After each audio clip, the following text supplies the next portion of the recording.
Hello everyone, स्वागत है आप सभी का ब्लास्ट कोचिंग क्लासेस में। ब्लास्ट कोचिंग क्लासेस की तरफ से परीक्षा बोध की एक सीरीज़ दी जा रही है जो कि हमारी 10th 12th class Hindi medium और इंग्लिश मीडियम है। इस वीडियो में हम लोग 10th क्लास हिंदी मीडियम देखने वाले हैं, जिसमें हम सारे ऑब्जेक्टिव कवर करेंगे। अगर हम इसका सिलेबस देखें तो हम लोगों को पता है कि 2023 वाले जो सारे एग्ज़ाम हैं 10th क्लास के, वो 75 मार्क्स के होने वाले हैं। 75 मार्क्स में से आपका 30 मार्क्स के केवल ऑब्जेक्टिव आने वाले हैं। तो इस वीडियो में हम लोग केवल ऑब्जेक्टिव कवर करेंगे। अगर आपको ये वीडियो पसंद आती है तो लाइक और कमेंट ज़रूर करना। जितने ज़्यादा आपके कमेंट आएंगे उस हिसाब से फिर हम आगे की इसकी 2 मार्क्स की 3 मार्क्स की ऐसी वीडियो बनाएंगे, ठीक है। तो जो हमारे ये 30 मार्क्स के ऑब्जेक्टिव आने वाले हैं, केवल इसी को हम लोग टारगेट करेंगे। आगे हम देख लेते हैं कि माध्यमिक शिक्षा मंडल मध्य प्रदेश भोपाल ने हिंदी में जो 10th क्लास है, इसमें कौन कौन से टॉपिक या कौन कौन से सब्जेक्ट हटा दिए गए हैं 2023 वाले सेशन में, ठीक है। तो इसमें पहला है हमारा क्षितिज भाग 2। तो इसमें काव्यखंड में से जैसे ये पायनी नुपुर हटा दिया है, डार द्रुम पलना हटा दिया है, फटिक सिलानी ये हटा दिया है। इनके लेखक कौन थे? देव। तो ये पार्ट 3 हटा दिया है। क्षितिज भाग 2 काव्यखंड का पार्ट 7 छाया मत छूना ये भी हटा दिया है। पार्ट 8 भी हटा दिया कन्यादान। पार्ट 13 हटा दिया गद्य खंड में से मानवीय करुणा की दिव्य चमक। और साथ में क्षितिज गद्य खंड में से पार्ट 15 भी हटा दिए स्त्री शिक्षा के विरोधी कुतर्कों का खंडन। और कृति का भाग 2 में से जॉर्ज पंचम की नाक को हटा दिया है। और कृति का भाग 2 में से यही हमारी यही ठैया झुलनी हैरानी हे रामा ये भी हटा दिया है, ठीक है। तो ये वाला कंटेंट हमारा क्या हो गया, पार्ट ये इतना कम कर दिया गया है 10th क्लास में। तो ये चैप्टर आपको पढ़ने की ज़रूरत नहीं है। अगर हम आगे चलें तो ये हमारी वेबसाइट का लेआउट है। ये जो पीडीएफ है आपको वो टेलीग्राम पे मिल जाएगा हमारे, जिसकी लिंक नीचे डिस्क्रिप्शन में दी होगी। और साथ में इस वेबसाइट पे भी मिल जाएगा। आपको करना क्या है कि ये वेबसाइट में जाना है और यहाँ पे जाकर के ये आपको सबसे फुटर में दिखेगा 10th क्लास हिंदी। तो इसको ओपन करना है और इसके स्टडी मटेरियल में जाओगे तो आपको मिल जाएगा। इसका वीडियो जो है कि कैसे जाना है, एक आध बार बीच में मैं इसी वीडियो में कहीं पर आपको दिखा दूँगा, जिससे कि आपको आसानी होगी ये यहाँ तक पहुँचना। ये जो वेबसाइट है इसकी लिंक ये blastcc.in है, पर आप direct blast coaching classes search करके भी जा सकते हो। तो आप ब्लास्ट कोचिंग क्लासेस सर्च करना आपके गूगल में, तो आपको मिल जाएगा, वहाँ से आप जा सकते हो। जैसे ही आप यहाँ आओगे तो यहीं से आपको टेलीग्राम जाने के लिए भी मिल जाएगा। जैसे वीडियो के डिस्क्रिप्शन में भी टेलीग्राम मिल जाएगा। और भी अगर हमारे किसी सोशल साइट्स की ज़रूरत पड़ती है तो आप यहाँ से पिक कर सकते हो। नेक्स्ट है हमारा यूट्यूब। तो यूट्यूब में हमारे 10.5 के अभी सब्सक्राइबर हैं। इसको और ज़्यादा इंक्रीज़ करना है, आपको इस सब्सक्राइबर पे क्लिक करके सब्सक्राइब कर लेना है। अभी हम लोग दे रहे हैं 10th क्लास परीक्षा बोध की सीरीज़। तो आप जैसे यूट्यूब की प्लेलिस्ट में जाओगे तो वहाँ पे आपको दिख जाएगी 10th परीक्षा बोध 2023 ये नाम से प्लेलिस्ट है। इससे पहले हमने 10th क्लास का साइंस हिंदी मीडियम का डाल दिया है, तो आप उस वीडियो को भी देख लेना। वो करीब 1.5 घंटे के आसपास की है। ये भी आपकी करीब इतनी बड़ी वीडियो होने वाली है, ठीक है। इसके बाद में अगर हम आगे आते हैं तो अब हम लोग स्टार्ट करते हैं हमारा। तो इसमें ऑब्जेक्टिव जो है वो हमारे सेकंड इकाई से स्टार्ट होते हैं, जो कि है हमारा व्याकरण। तो ये ऑब्जेक्टिव हम सारे देखते हैं। पहला हमारा इसमें सही विकल्प चुनिए। और इसमें इस शाखा के कवियों ने प्रेम के द्वारा ईश्वर तक पहुंचने का विचार निरूपण किया है। तो इसका आंसर हमारा क्या आ जाएगा? प्रेम मार्गी कवियों ने। इसके बाद में नेक्स्ट है हमारा सेकंड क्वेश्चन। तो सेकंड है इस धारा के कवियों ने परमात्मा के निराकार रूप को स्वीकार किया। तो किस धारा के ने किया? निर्गुण भक्ति धारा वालों ने किया है। तीसरा है हमारा इस धारा के कवियों ने ईश्वर के साकार रूप को मान्यता दी है। तो इसका आंसर हमारा क्या हो जाएगा? सगुण भक्ति वालों ने ईश्वर को साकार रूप में मान्यता दी है। चौथा, इस शाखा के कवियों ने राम को लोक रक्षक के रूप में मान्यता दी है। तो इसका आंसर हमारा क्या हो जाएगा? राम भक्ति शाखा वालों ने। पांचवा है इस शाखा के कवियों ने कृष्ण को लोक रंजक के रूप में मान्यता दी है। तो इसका आंसर क्या हो जाएगा? कृष्ण भक्ति शाखा वालों ने। नेक्स्ट है हमारा 6, आदिकालीन काव्य की भाषा थी। तो जो आदिकालीन काव्य था उसकी भाषा कैसी थी? डिंगल पिंगल भाषा थी। नेक्स्ट है हमारा 7, तो इसमें है हिंदी साहित्य के इतिहास में स्वर्ण युग कहलाता है। तो स्वर्ण युग किसको कहते हैं? भक्ति काल को इसका स्वर्ण युग कहा जाता है। उसके बाद में नेक्स्ट है हमारा रिक्त स्थानों की पूर्ति कीजिए। पहला हमारा भक्तिकालीन साहित्य में भावना की प्रधानता थी। तो क्या थी? भक्ति। दूसरा है भक्तिकालीन की कविता में सगुण भक्ति धारा और भक्ति धारा में विभाजित हो गई, तो इसका आंसर हमारा क्या आ जाएगा, तो ये आ जाएगा निर्गुण। तीसरा हमारा भक्ति काल में चिंतन की प्रधानता थी, तो इसका आंसर हमारा क्या आ जाएगा, धार्मिक। चौथा है हमारा भक्ति काल के काव्य में की प्रतिष्ठा हुई, तो इसका आंसर हमारा क्या आ जाएगा, तो ये आ जाएगा रहस्यवाद। नेक्स्ट हमारा निर्गुण भक्ति धारा की मुख्य शाखाएं हैं, तो निर्गुण भक्ति धारा की कितनी मुख्य शाखाएं हैं, तो इसकी 2 मुख्य शाखाएं। इसके बाद में नेक्स्ट देखते हैं हम लोग। तो अगला है हमारा वस्तुनिष्ठ प्रश्न। ये इसमें टॉपिक ऊपर मैंने मेंशन नहीं किए हैं, तो नीचे एक टैगलाइन आएगी, जैसे आप इस पर क्लिक करोगे तो वहाँ से ये सारे पार्ट आपको सेपरेट भी मिल जाएंगे और नाम भी नीचे मिल जाएगा कि किस किस के ऑब्जेक्टिव हैं। ठीक है, आप कुछ पार्ट को स्किप भी करना चाहोगे तो भी डायरेक्ट पहुँच सकते हो। नेक्स्ट क्वेश्चन है हमारा वाक्य के तत्व कितने होते हैं, तो जो हमारा वाक्य होता है उसके हमारे तत्व कितने होते हैं, 3 होते हैं। नेक्स्ट रचना के आधार पर वाक्य होते हैं, तो रचना के आधार पर वाक्य कितने होते हैं, 3 होते हैं। उसके बाद में अगला क्वेश्चन है हमारा तीसरा, अनुराग स्कूल जाता है, यह वाक्य है, तो अनुराग स्कूल जाता है ये कैसा वाक्य है, साधारण वाक्य। चौथा हमारा अकर्तव्य वाक्य लुप्त होता है, तो इसका आंसर हमारा क्या आएगा, इसमें जो अकर्तव्य वाक्य होता है उसमें कर्ता लुप्त होता है। पांचवा क्वेश्चन है हमारा पद कहते हैं, तो पद वाक्य में प्रयुक्त शब्दों को हम क्या कहते हैं, पद कहते हैं। उसके बाद में नेक्स्ट है हमारा 6, तो 6 में हमारा है विभानुभाव संचारी संयोगाद्रस निष्पत्ति, यह सूत्र किसका है, तो यह सूत्र किसका है, भरत मुनि का है। नेक्स्ट है हमारा 7वां क्वेश्चन, श्रृंगार रस का स्थायी भाव है, तो जो हमारा श्रृंगार रस होता है इसका स्थायी भाव क्या होता है, तो इसका आंसर आ जाएगा रति। नेक्स्ट है 8वां, रस के अंग हैं, तो जो रस है उसके कितने अंग हैं, तो इसका आंसर हो जाएगा रस के 4 अंग हैं। 9th है हमारा मधुवन तुम कत रहत हरे, तो ये हमारा विरह वियोग श्याम सुंदर के ठाणे क्यों ना जरे, यह उदाहरण किस रस का है, तो ये उदाहरण हमारा किसका है, वियोग रस का है। उसके बाद में नेक्स्ट है हमारा 10वां, घृणा को उत्पन्न करने वाले दृश्यों का वर्णन होने पर रस कहते हैं, तो इसको हम लोग कौन सा रस कहते हैं, विभत्स रस कहते हैं। ठीक है, उसके आगे हमारे नेक्स्ट वस्तुनिष्ठ प्रश्न। तो जब भी आप ये वीडियो देखो तो इसको 2-3 बार देख लेना, जिससे कि आपको क्या होगा, ये सारी चीज़ें याद हो जाएंगी। पर याद रखना एक ही साथ मत देख लेना, थोड़ा सा मतलब गैप दे दे करके देख लेना, कि एक बार हमने देख लिया फिर उसके बाद में 8-10 दिनों का गैप दे दिया और आगे हम लोग देख रहे हैं। ठीक है, आगे हम लोग देखते हैं, सही विकल्प चुन करके लिखिए। तो इसमें हमारा पहला है सही विकल्प में सूरदास जी की भाषा है, तो जो सूरदास जी हैं इनकी भाषा कैसी थी, तो इनकी भाषा हमारी थी ब्रज। दूसरा है गोपियाँ किसे बड़भागी कह रही हैं, तो गोपियाँ किसे बड़भागी कहती हैं, तो उद्धव जी को। तीसरा है गोपियों के अनुसार कड़वी ककड़ी की तरह क्या है, तो इनके अनुसार क्या है, योग जो है वो कड़वी ककड़ी की तरह है। नेक्स्ट है चौथा, गोपियों ने मधुकर संबोधन किसके लिए दिया है, तो जो मधुकर है वो किसके लिए दिया है, उद्धव जी को दिया है। उसके बाद में नेक्स्ट है हमारा 5वां, गोपियों के अनुसार कृष्ण ने अब क्या पढ़ लिया है, तो इसका आंसर क्या आ जाएगा हमारा, कि उन्होंने राजनीति पढ़ लिया है। 6वां है सूर सागर के रचनाकार हैं, तो सूर सागर के रचनाकार कौन है, सूरदास जी। उसके बाद में नेक्स्ट है रिक्त स्थानों की पूर्ति कीजिए। तो पहला है सूरदास जी मुख्यतः रस के कवि हैं, तो सूरदास जी मुख्यतः वात्सल्य रस के कवि हैं। दूसरा योग संदेश लेकर मथुरा से ब्रजधाम आए हैं, तो मथुरा से ब्रजधाम कौन आए, जो उद्धव जी महाराज हैं वो आए। नेक्स्ट है तीसरा, गोपियों के मन की बात ही रह गई है, तो गोपियों के मन की बात मन में ही रह गई है। चौथा है योग संदेश सुनकर गोपियों की बढ़ रही है, तो उनकी ब्रह अग्नि क्या है, बढ़ रही है। 5वां, गोपियों के अनुसार योग उन्हें सिखाना चाहिए जिनका मन की तरह घूम रहा है, तो ये क्या है, चक्री की तरह घूम रहा है।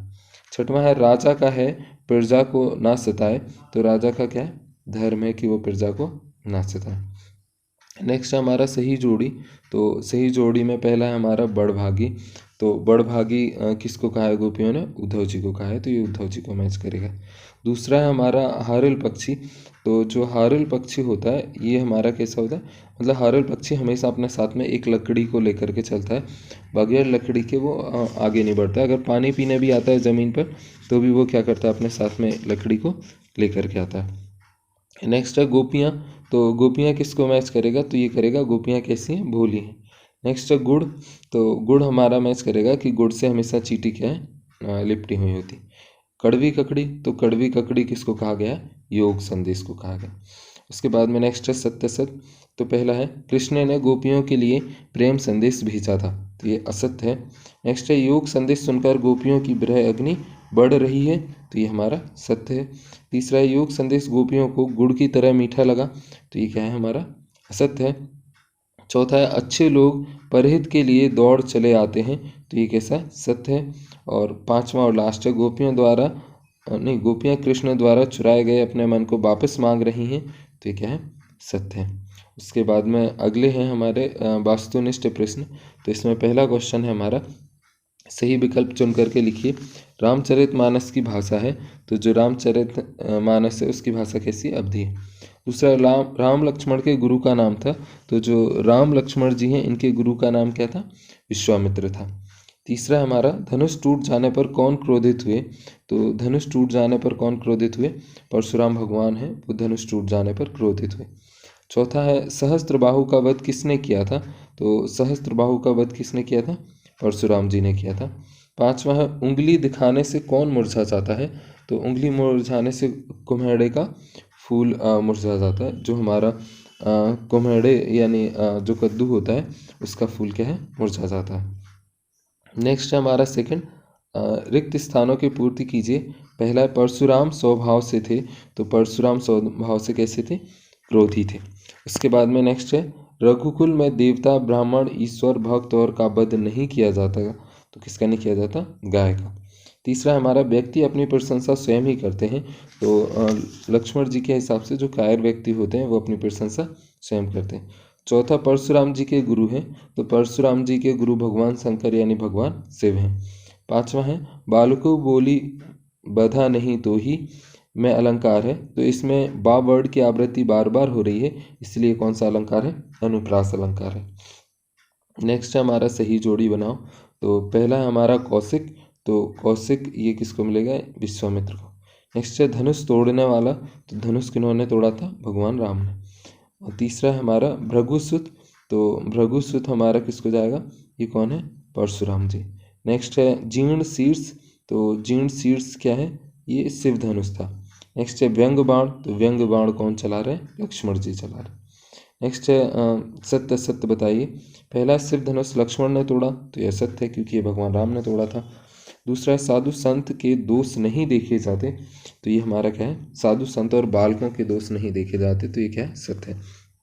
तीसरा है कुछ क्षत्रिय राजाओं को हराकर परशुराम राम लक्ष्मण को हराने के सपने देख रहे थे, तो क्या है, सत्य है।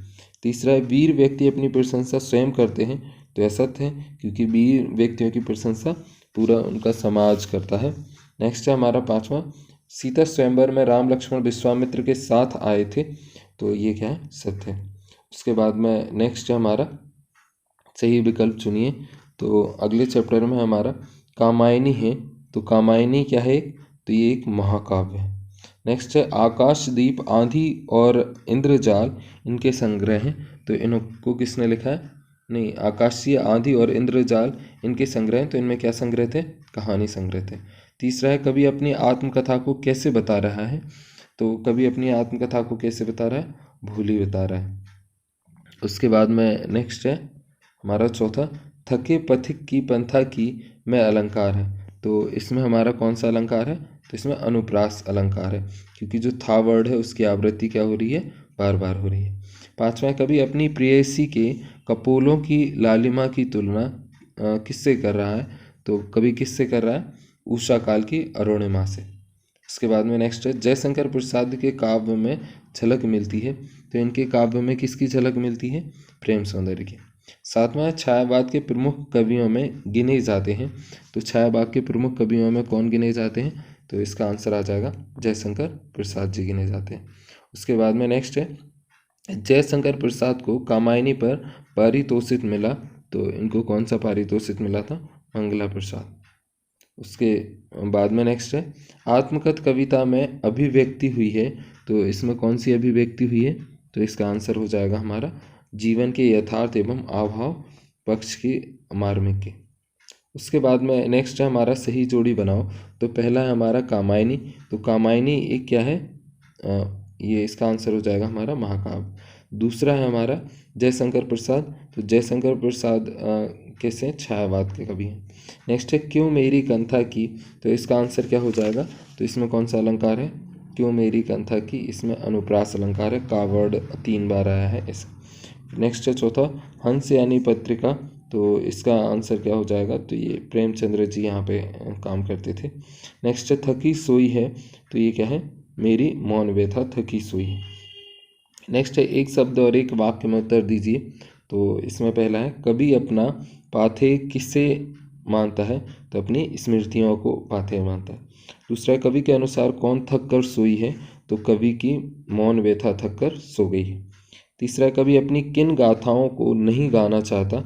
तो उज्ज्वल गाथाओं को नहीं गाना चाहता। चौथा आत्मकथ्य कविता के रचयिता कौन है। तो इसके कौन है, जयशंकर प्रसाद। पांचवा जयशंकर प्रसाद किस काव्य प्रवृत्ति के कवि हैं। तो ये किसके हैं, छायावाद के। उसके बाद में नेक्स्ट है हमारा सही विकल्प चुन करके लिखिए अगले चैप्टर का। तो इसमें हमारा उत्साह कविता में बादल किसका प्रतीक है। तो जो उत्साह कविता है इसमें बादल किसका प्रतीक है, क्रांति का। नेक्स्ट हमारा सेकंड, कवि ने बादलों को किसकी कल्पना के समान पाले हुए माना है। तो कवि ने किसकी कल्पना के समान माना है, बाल कल्पना के। तीसरा है कवि ने बादलों के लिए किस विशेषण का प्रयोग किया है। तो कवि ने किस विशेषण का प्रयोग किया है, तो ये इसका आंसर आ जाएगा नवजीवन वाले। चौथा है कवि बादलों से किस प्रकार बरसने का आह्वान कर रहा है। तो इसका आंसर क्या आ जाएगा, किस प्रकार बरसने का आह्वान कर रहा है, आकाश को घेर कर। उसके बाद में अगला और पांचवा है हमारा, कवि ने तप्त धरा के माध्यम से किस ओर संकेत किया है। तो किस ओर किया है, जन सामान्य की पीड़ा की ओर। नेक्स्ट है कवि की आंखें किसकी ओर से नहीं हट पा रही हैं। तो किसकी ओर से नहीं हट पा रही हैं, प्राकृतिक सुंदरता की ओर से। नेक्स्ट है फागुन आते ही वन उपवन में क्या परिवर्तन होने लगता है। तो फागुन आते ही क्या परिवर्तन होने लगता है, पेड़ पौधे पर रंग बिरंगे फूल खिलने लग जाते हैं। नेक्स्ट है अट नहीं रही है कविता में चारों तरफ किसकी सुंदरता फैली हुई है। तो किसकी फैली हुई है, फागुन की सुंदरता फैली हुई है। नेक्स्ट है रिक्त स्थानों की पूर्ति कीजिए। कवि बादलों से का आग्रह कर रहा है। तो कवि बादलों से बरसने का आग्रह कर रहा है। नेक्स्ट है दूसरा, कवि ने बादलों को के समान सुंदर बताया है। तो किसके समान सुंदर बताया, केसों के। तीसरा है आभा की तन सट नहीं रही है। तो इसका आंसर क्या आएगा, आभा फागुन की तन सट नहीं रही है। चौथा फागुन में डालियां से लद गई हैं। तो किससे लद गई हैं, कोमल पत्तों से। पांचवा हमारा उत्साह कविता में कवि बादलों को जोर से को कहता है। तो जोर से गरजने को कहता है। नेक्स्ट है हमारा सही जोड़ी बनाओ। तो पहला है निराला। तो निराला जी कैसे कवि थे, उत्साह मतलब भर देते थे। नेक्स्ट है विद्युत छवि। तो विद्युत छवि ये क्या हो जाएगा, इसका आंसर ये कहाँ है, उर में। नेक्स्ट है तीसरा छायावाद। तो छायावाद में क्या होता है, प्रकृति का मानवीकरण होता है। चौथा है पर कर देते हो। तो इसका आंसर क्या हो जाएगा हमारा, तो ये हो जाएगा अनुप्रास अलंकार है। नेक्स्ट हमारा फागुन। तो फागुन का आंसर हमारा क्या हो जाएगा, ये बसंत। ठीक है। उसके बाद में एक शब्द और एक वाक्य में उत्तर दीजिए। तो पहला है बादल के हृदय में कौन छिपा है। तो विद्युत यानी बिजली छिपी हुई है। दूसरा है विश्व के सकल जन गर्मी से कैसे हो रहे हैं। तो उससे क्या हो रहे हैं, व्याकुल हो रहा है। तीसरा है हमारा घेर घेर घेर घेर घोर गगन में कौन सा अलंकार है। तो इसमें कौन सा अनुप्रास है, क्योंकि घा वर्ड की आवृत्ति बार बार हो रही है। चौथा है बादल किस दिशा से आते हैं। तो बादल अज्ञात दिशा से आते हैं, किधर से भी आ जाते हैं। पांचवा है फागुन में डालियां किससे लद जाती हैं। तो ये हरी लाल पत्तियों से लद जाती हैं। उसके बाद में अगला है हमारा सही विकल्प। तो इसमें है बच्चा कवि को कैसे देख रहा है। तो इस कविता में जो हमारा बच्चा है वो कवि को कैसे देख रहा है। तो इसका आंसर आ जाएगा तिरछी नज़रों से देख रहा है। उसके बाद में दूसरा है शिशु को मधु परकर का पान कौन कराता है। तो कौन कराता है, तो इसका आंसर हो जाएगा माँ। तीसरा क्वेश्चन है छोड़कर तालाब मेरी झोपड़ी में खिल रहे जलजात पंक्ति में कमल शब्द का प्रयोग किसके लिए किया गया है। तो कमल शब्द का प्रयोग किसके लिए किया गया है, बच्चे के लिए। नेक्स्ट है चौथा तुम्हारी दंतुरित मुस्कान कविता में पहली बार कवि को देखने पर बच्चे की क्या प्रतिक्रिया हुई? तो इसका आंसर क्या आएगा? क्या प्रतिक्रिया हुई? वह कवि को अपलक देखने लगा। अपलक का मतलब बगैर पलक झपकाए हुए, यानी एकटक देखने लगा। नेक्स्ट है 5वां, कठिन पाषाण के पिघलने से क्या अभिप्राय है? तो इसका आंसर क्या आएगा? क्या अभिप्राय है? कठोर हृदय वाले व्यक्ति का विनम्र वर्णन। 6वां क्वेश्चन है हमारा, कवि ने फसल को किसके स्पर्श की महिमा बताया है? तो किसके? हाथ की। उसके बाद में 7वां है, फसल कविता में कवि ने पाठकों को किस विषय से अवगत कराया? तो इसका आंसर क्या हो जाएगा? फसल निर्माण से। 8वां है, निम्नलिखित में से क्या फसल को उपजाने के लिए आवश्यक कारक तत्व नहीं है? तो इनमें से कौन सा नहीं है? ओलावृष्टि की ज़रूरत नहीं होती, बाकी की नदी, पानी, सूर्य का प्रकाश, कृषक, इन सब की ज़रूरत होती है। तो क्या आवश्यक नहीं है? ओलावृष्टि की आवश्यकता नहीं है, मतलब ओले नहीं पड़ना चाहिए।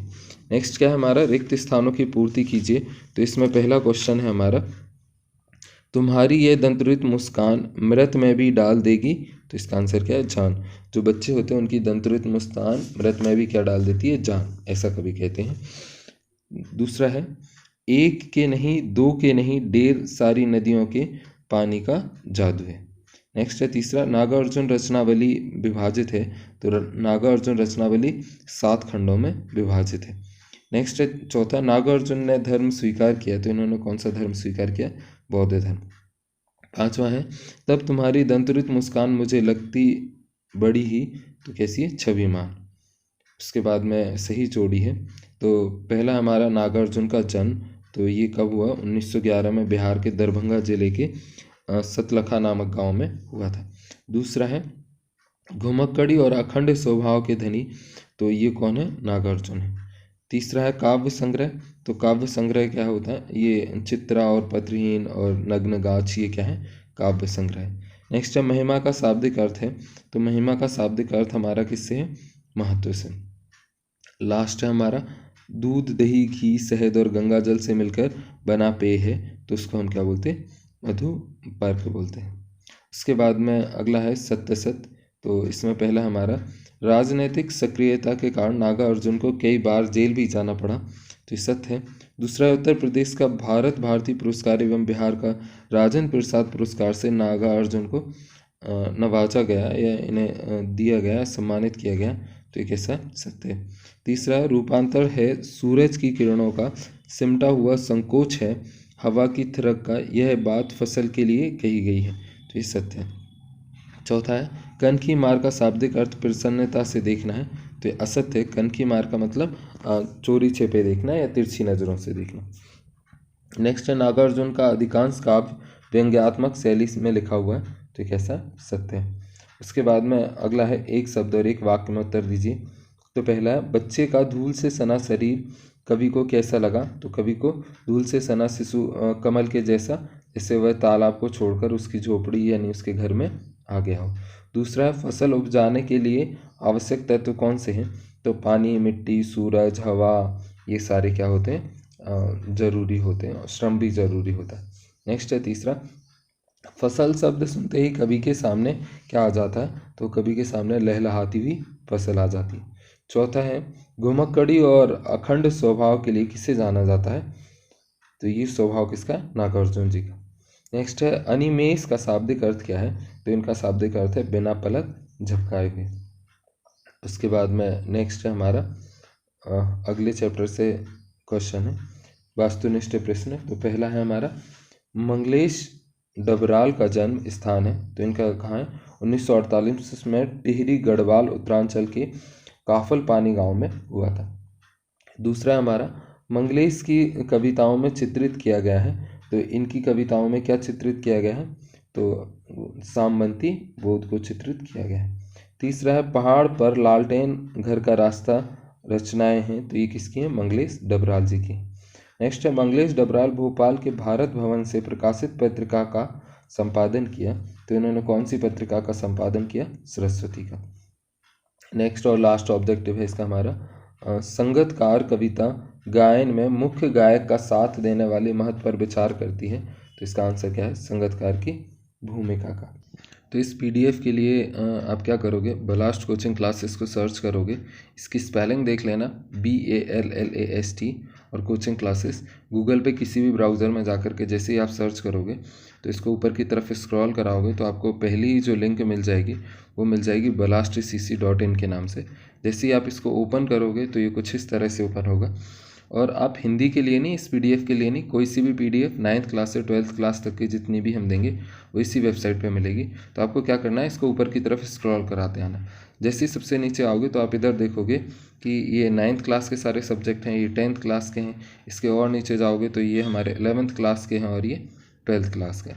अभी हम 10th क्लास का हिंदी देख रहे हैं तो हम यहाँ पे जो ये 10th क्लास का हिंदी है इसके ऊपर जा कर के क्लिक करेंगे। तो जैसे ही आप क्लिक करोगे तो मतलब ये ओपन हो जाएगा।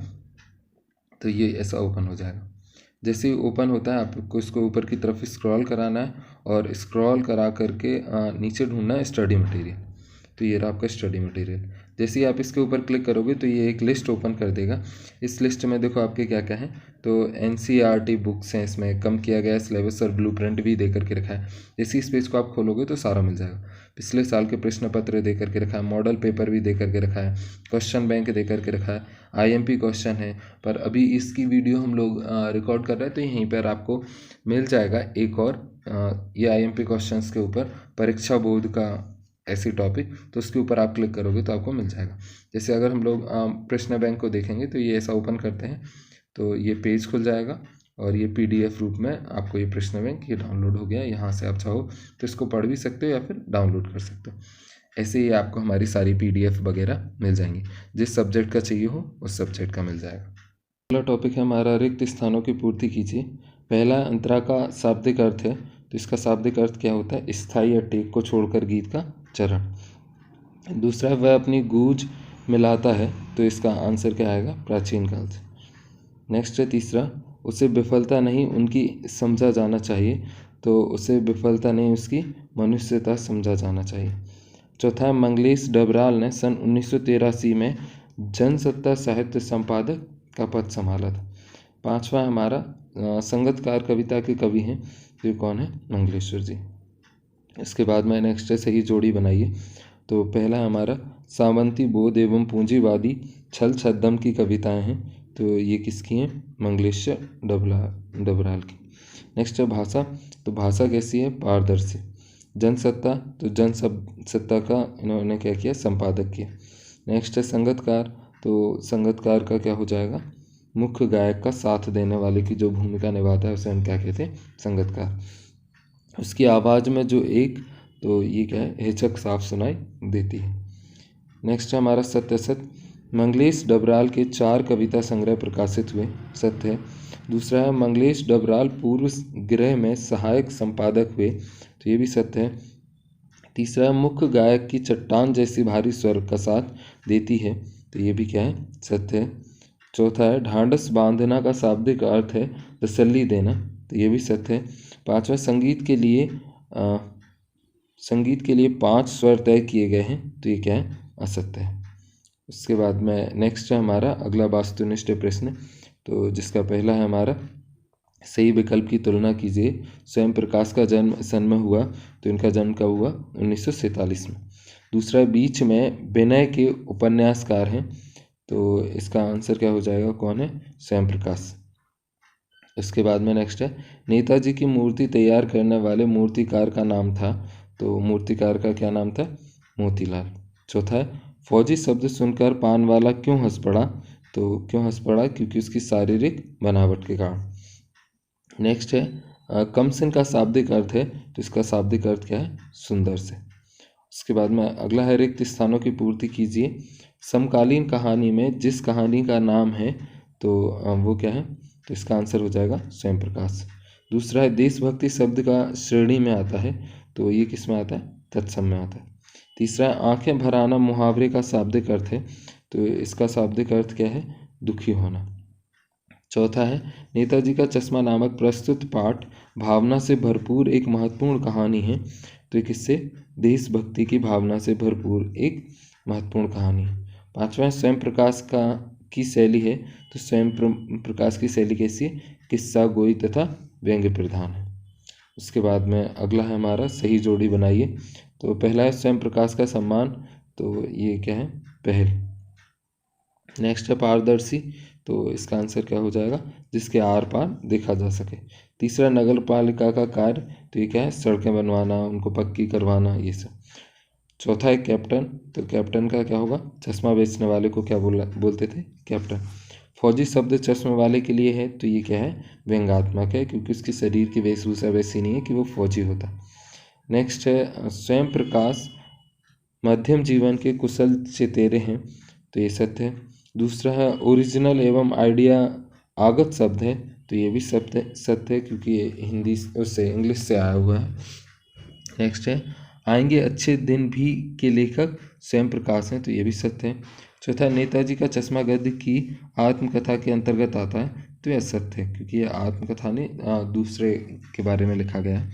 नेक्स्ट है हमारा पांचवा, हालदार साहब अपनी कंपनी के काम के संबंध में हर 15वें दिन से उस कस्बे से होकर के गुजरते थे, तो ये भी सत्य है। उसके बाद में एक शब्द और एक वाक्य में उत्तर दीजिए। तो पहला है पान वाला कैसा आदमी था, तो कैसा था, खुशमिजाज।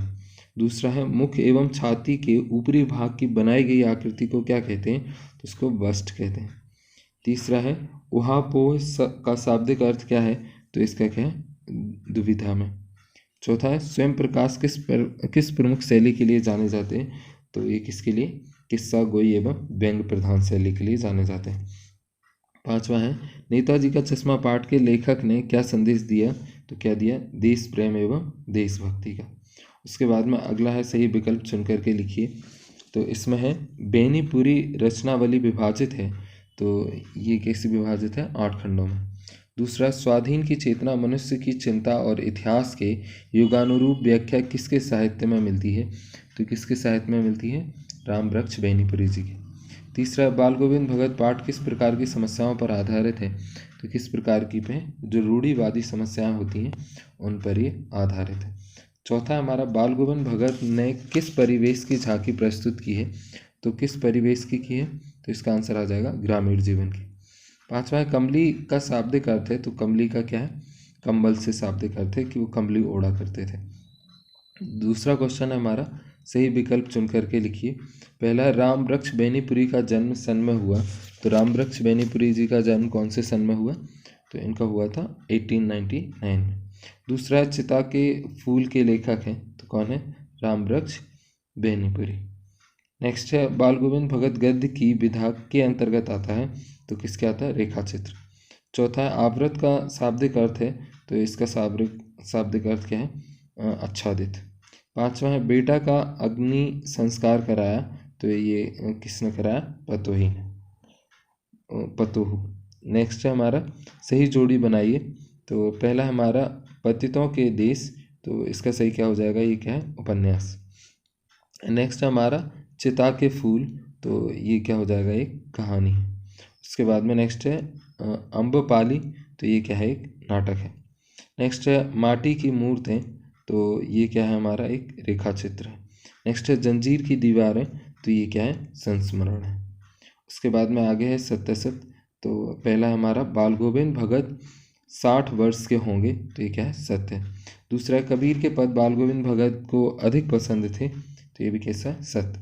तीसरा बाल गोविंद भगत की संगीत साधना का चरम उत्कर्ष उस दिन देखा जिस दिन उनका बेटा मरा, तो ये भी सत्य है। चौथा है पूर्व की ओर से बहने वाली हवा को पुरवैया कहते हैं, तो ये भी क्या है, सत्य है। नेक्स्ट है कार्तिक के आते ही भगत प्रभाती गाया करते थे, तो ये क्या है, सत्य है। उसके बाद में नेक्स्ट है एक शब्द और एक वाक्य में आंसर दीजिए।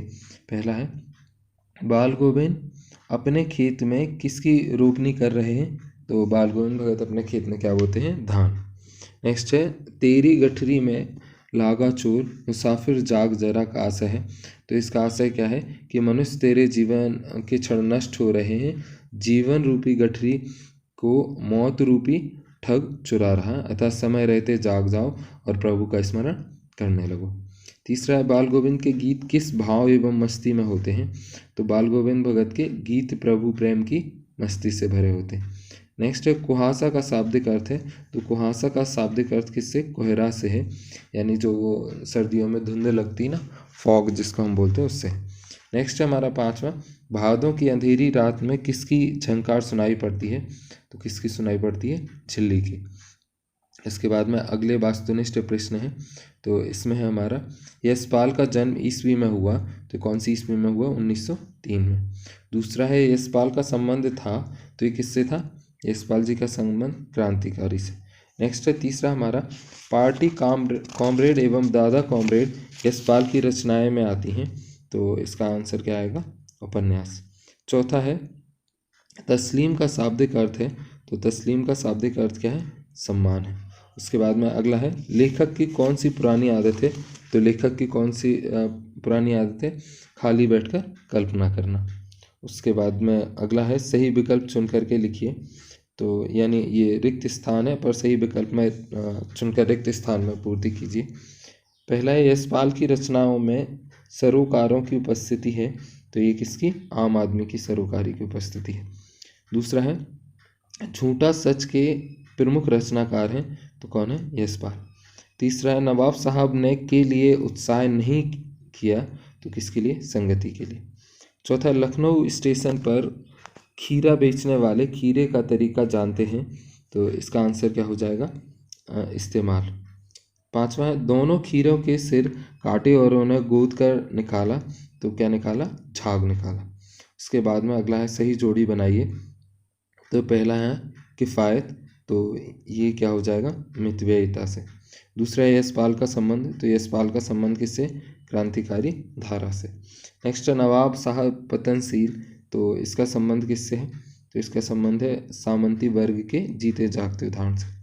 नेक्स्ट है अंग्रेजी शब्द, तो टिकट क्या है और बर्थ क्या है? ये दोनों अंग्रेजी शब्द हैं। सिर खम होना मुहावरे का अर्थ है, तो इसका अर्थ क्या है? सिर झुकाना। उसके बाद में अगला है हमारा, सत्य सत्य बताइए। पहला है, नवाब साहब का भाव परिवर्तन अच्छा नहीं लगा, तो ये सत्य है। दूसरा है, लेखक ने खीरा लेने के संदर्भ में जवाब दिया, शुक्रिया किबला शौक फरमाए, तो ये सत्य है। तीसरा है, नवाब साहब की डकार से लेखक के ज्ञान चक्षु खुल गए, तो ये भी सत्य है। चौथा है, लेखक स्वाभिमानी व्यक्ति था, तो ये सत्य है। और पांचवा है, संतृष्ट आँखों से देखने का तात्पर्य क्रोध से देखना है, तो यह सत्य है, क्योंकि ये संतृप्त आँखों से देखना है, मतलब संतोषजनक।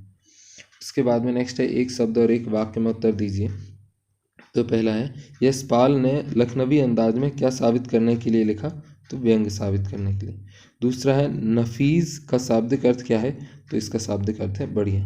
तीसरा है, ज्ञान चक्षु मुहावरे का शाब्दिक अर्थ क्या है? तो ज्ञान का मतलब तो ज्ञान होता है, चक्षु का मतलब नयन यानी आँखें होता है, तो ज्ञान की आँखें खोल देने का इसका आशय है। चौथा है, नवाब साहब का मुँह प्लावित क्यों हुआ? तो ये किससे हुआ? जब खीरा का जीरा नमक पर लाल मिर्च छिड़का गया, तब उनका मुँह कैसा हुआ? प्लावित हुआ, यानी उसमें पानी भरा है। पांचवा है, यशपाल की रचनाओं में स्पष्ट प्रभाव किसका देखा जा सकता है? तो किसका? कार्ल मार्क्स का। उसके बाद में नेक्स्ट है वास्तुनिष्ठ प्रश्न, सही विकल्प चुन करके लिखिए। पहला है, मनु भंडारी का जन्म सन में हुआ, तो कौन से सन में हुआ? 1931 में। उसके बाद में अगला है, आजकल मनु भंडारी कहाँ पर रहकर स्वतंत्र लेखन कर रही हैं? तो ये कहाँ पर रहकर कर रही हैं? दिल्ली में। नेक्स्ट है, आपका बंटी और महाभोज गद्य की विधा के अंतर्गत आता है, तो ये कौन सी विधा के अंतर्गत आता है? तो इसका आंसर हो जाएगा उपन्यास। नेक्स्ट है, एक कहानी यह भी मनु भंडारी द्वारा लिखित है, तो इसका आंसर क्या आएगा?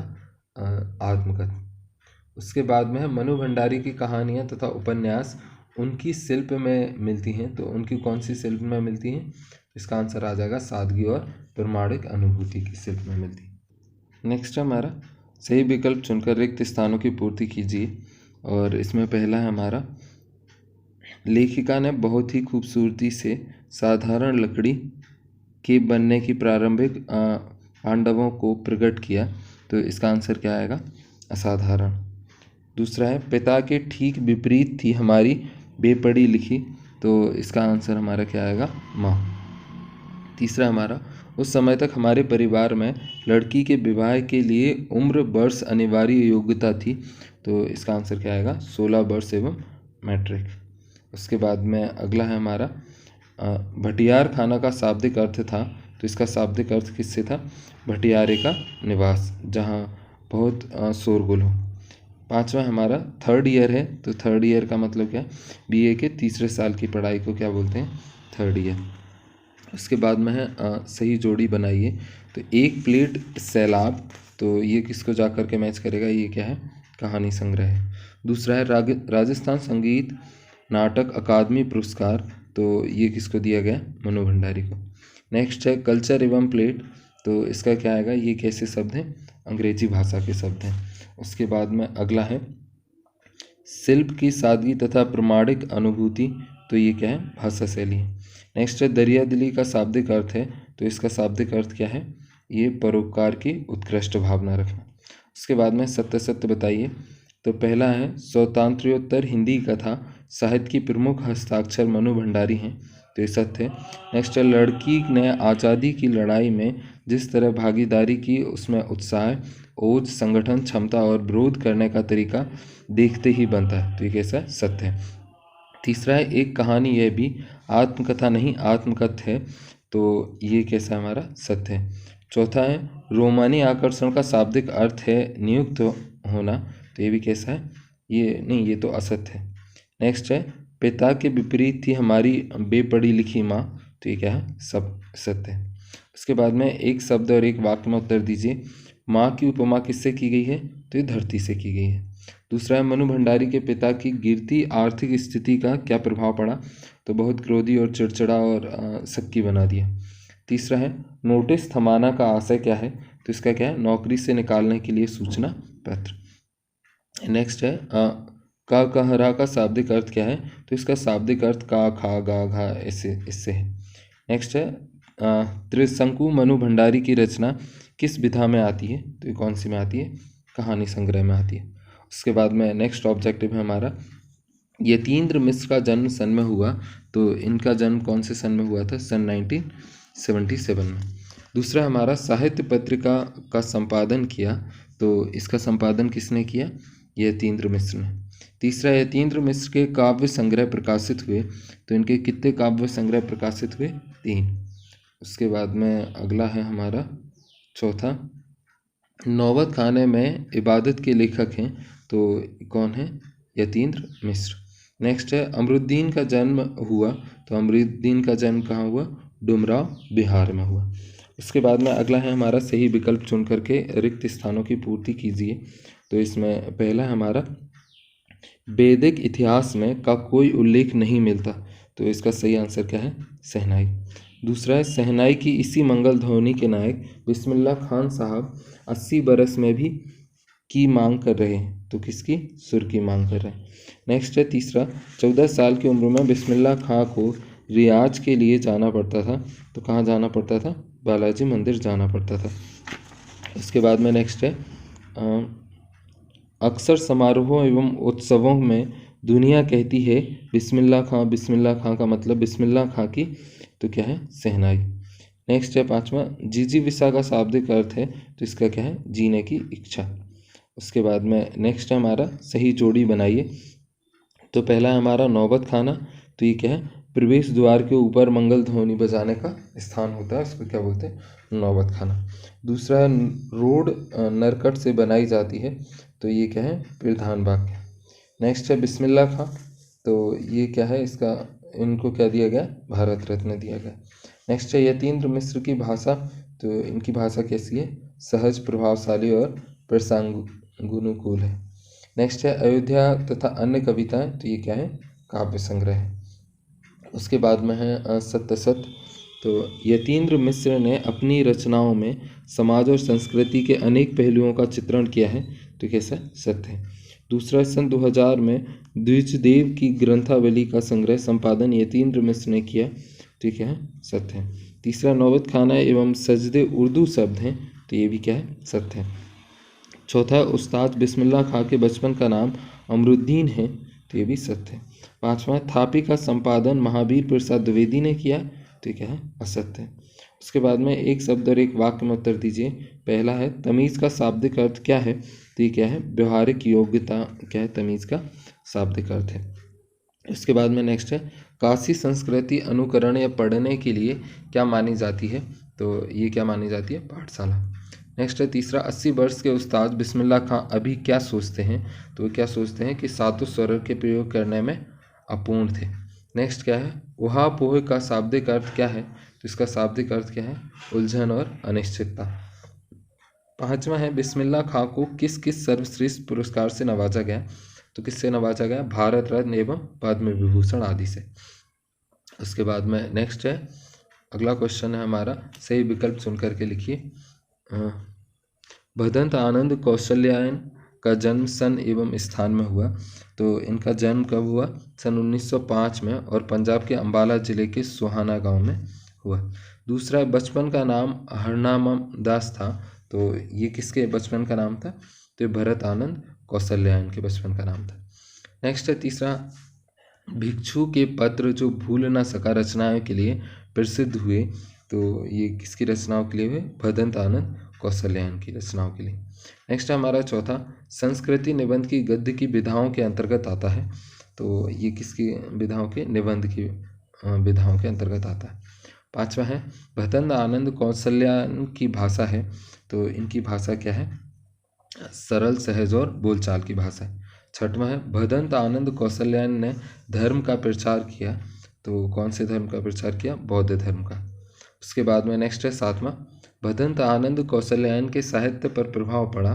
तो किसके साहित्य का पड़ा? गांधी जी का। उसके बाद में नेक्स्ट है आठवां, संस्कृति निबंध हमें प्रेरणा देता है? तो किसकी प्रेरणा देता है? सभ्यता और संस्कृति से जुड़े अनेक प्रश्नों के टकरावों की। इसके बाद में नेक्स्ट है, शीतोष्ण का शाब्दिक अर्थ है? तो शीतोष्ण का शाब्दिक अर्थ क्या है? ठंडा और गर्म। नेक्स्ट है, सप्तऋषि में निम्नलिखित समास का बोध होता है? तो कौन से समास का बोध होता है? तो ये कर्मधारय समास का बोध होता है सप्तऋषि में। उसके बाद में नेक्स्ट है हमारा,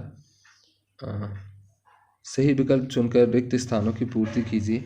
तो पहला है हमारा, भदंत आनंद कौशल्यायन की दृष्टि में जो मनुष्य के लिए कल्याणकारी नहीं है वह न सभ्यता है और क्या नहीं है? तो इसका आंसर आ जाएगा ना ही संस्कृति है।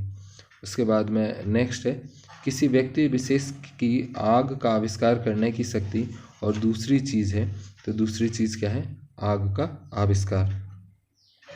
उसके बाद में इसका आंसर क्या हो जाएगा? आग का आविष्कार। तीसरा क्वेश्चन है, जिस व्यक्ति ने पहली चीज़ जितनी अधिक व जैसी परिष्कृत मात्रा में होगी वह व्यक्ति उतना ही अधिक व वैसा ही तो क्या होगा? तो ये परिष्कृत और आविष्कर्ता होगा। उसके बाद में नेक्स्ट है, श्री कौशल्यायन की शैली है? तो श्री कौशल्यायन की शैली कैसी है? तो इनकी शैली वर्णनात्मक एवं आत्मकथात्मक है। पांचवा है, संस्कृति नामक निबंध हमें कराता है? तो ये क्या कराता है? सभ्यता और संस्कृति का ज्ञान कराता है। उसके बाद में नेक्स्ट है, सही जोड़ी बनाओ। तो सही जोड़ी में है हमारा संस्कृति। तो ये संस्कृति किससे हो जाएगा? ये आ जाएगा भदंत आनंद कौशल्यायन। दूसरा हमारा, भौतिक प्रेरणा ज्ञानेप्सा। तो ये क्या हो जाएगा? मानव संस्कृति के माता पिता। तीसरा है न्यूटन। तो ये इन्होंने क्या दिया था? गुरुत्वाकर्षण। चौथा, मानव संस्कृति एक। तो ये क्या है? अविभाज्य वस्तु है और उसमें जितना अंश कल्याण का है वह अकल्याण का अपेक्षा श्रेष्ठ ही नहीं स्थायी भी है। नेक्स्ट है संस्कृति। तो ये क्या है? एक निबंध है। उसके बाद में नेक्स्ट सत्य सत्य बताइए। तो पहला है हमारा, संस्कृति के नाम से जिस कूड़े करकट के ढेर का बोध होता है वह न संस्कृति है और न रक्षणीय वस्तु है। तो ये कैसा? सत्य है। दूसरा है, अवश्य भावी का शाब्दिक अर्थ है जितना होना निश्चित है। तो ये भी क्या है? सत्य है। तीसरा है, संस्कृति का यदि कल्याण की भावना से नाता टूट जाए तो वह असंस्कृति होकर ही रह जाएगी। तो ये क्या है? सत्य है। चौथा है, सप्तऋषि में तत्पुरुष समास का बोध होता है। तो ये कैसा है? असत्य है। नेक्स्ट है, मानव संस्कृति को विभाजित करने की चेष्टा की गई है। तो ये कैसा है? सत्य है। उसके बाद में एक शब्द और वाक्य में उत्तर दीजिए। तो पहला है, भदंत आनंद कौशल्यायन ने किस धर्म को स्वीकार किया? तो किसको किया? बौद्ध धर्म को स्वीकार किया। नेक्स्ट है, कौशल्यायन ने देश विदेश में किस भाषा का प्रचार प्रसार किया? तो हिंदी भाषा का। अगला है हमारा थर्ड, मानव संस्कृति के माता पिता किसे कहा जाता है? तो किसे कहा जाता है? भौतिक प्रेरणा और ज्ञानेप्सा को। नेक्स्ट है, हिंदू मुसलमान में कौन सा समास है? तो कौन सा है? द्वंद्व समास है। और उसके बाद में लास्ट है, अविभाज्य का शाब्दिक अर्थ क्या है? तो ये है जो बांटा ना जा सके। नेक्स्ट क्वेश्चन है हमारे कृतिका भाग 2 से, जिसमें पहला क्वेश्चन है सही विकल्प चुनकर लिखिए। और इसमें पहला है हमारा भोलानाथ का वास्तविक नाम था। तो जो भोलानाथ है उनका वास्तविक नाम क्या था? तो उनका वास्तविक नाम था तारकेश्वर नाथ। उसके बाद में नेक्स्ट है भोलानाथ के ललाट पर कौन सा तिलक शोभित होता था?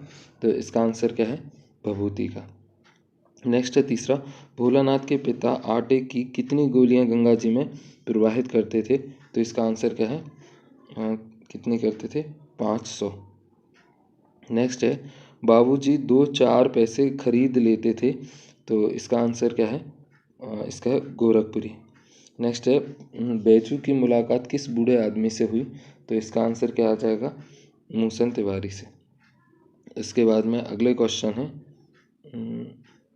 पहला है हमारा रिक्त सही विकल्प चुनकर रिक्त स्थानों की पूर्ति कीजिए।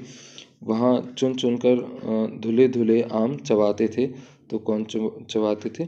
गोपी आम चबाते थे। वहाँ चुन चुनकर घुले घुले गोपी आम चबाते थे। दूसरा है हम खासे बनकर बाबूजी की गोद में सिसकते सिसकते बाहर आते थे। तो इसका आंसर है हम खासे कन्हैया बनकर बाबूजी की गोद में सिसकते सिसकते बाहर आते थे। अगला क्वेश्चन है इसके बाद में, ठीकरों की बटखरे से छोटे छोटे टुकड़ों के पैसे बनते। तो ये क्या है? ठीकरों की बटखरे जस्ता के छोटे छोटे टुकड़ों के पैसे बनते थे। उसके बाद में आगे है भोलानाथ के पिता फूल के कटोरे में सान कर खिलाते। तो क्या सान कर खिलाते? गोरस भात सान कर खिलाते थे। नेक्स्ट है हमारा पांचवा, तो एक टीले पर जाकर भोलेनाथ और उनके साथियों ने के बिल पर पानी उलीचना लगे। तो किसके बिल पर? चूहे के बिल पर पानी उलीचने लगे। नेक्स्ट है सही जोड़ी बना करके लिखिए। गीली मिट्टी, तो गीली मिट्टी की तो क्या बनाते थे? गीली मिट्टी की जलेबी। नेक्स्ट है दातुन के, तो ये क्या बनाते थे? खंबे। तीसरा है तराजू, तो तराजू क्या था? मिट्टी के दिए थे। नेक्स्ट है तंबूरा, तो तंबूरा क्या था? तो ये एक कनस्तर था। नेक्स्ट है हमारा बालू, तो बालू की क्या बना लेते थे? चीनी बना लेते थे। नेक्स्ट है सत्य सत्य बताइए। पहला है बैजू को पकड़ लाने के लिए 5 लड़के गिरफ्तारी वारंट लेकर छूटे। तो ये कैसा है? असत्य है। उसके बाद में नेक्स्ट है मकई के खेत में चौपायों का झुंड चर रहा था। तो ये भी कैसा है? असत्य है। नेक्स्ट है बाबूजी बाएं का खट्टा चुम्मा लेकर दाहिने का मीठा चुम्मा लेते थे। तो ये सत्य है। चौथा, हमारे लाख छटपटाने पर भी एक चुल्लू कड़वा तेल हमारे सिर पर डाल ही दिया जाता था। तो ये कैसा? सत्य है।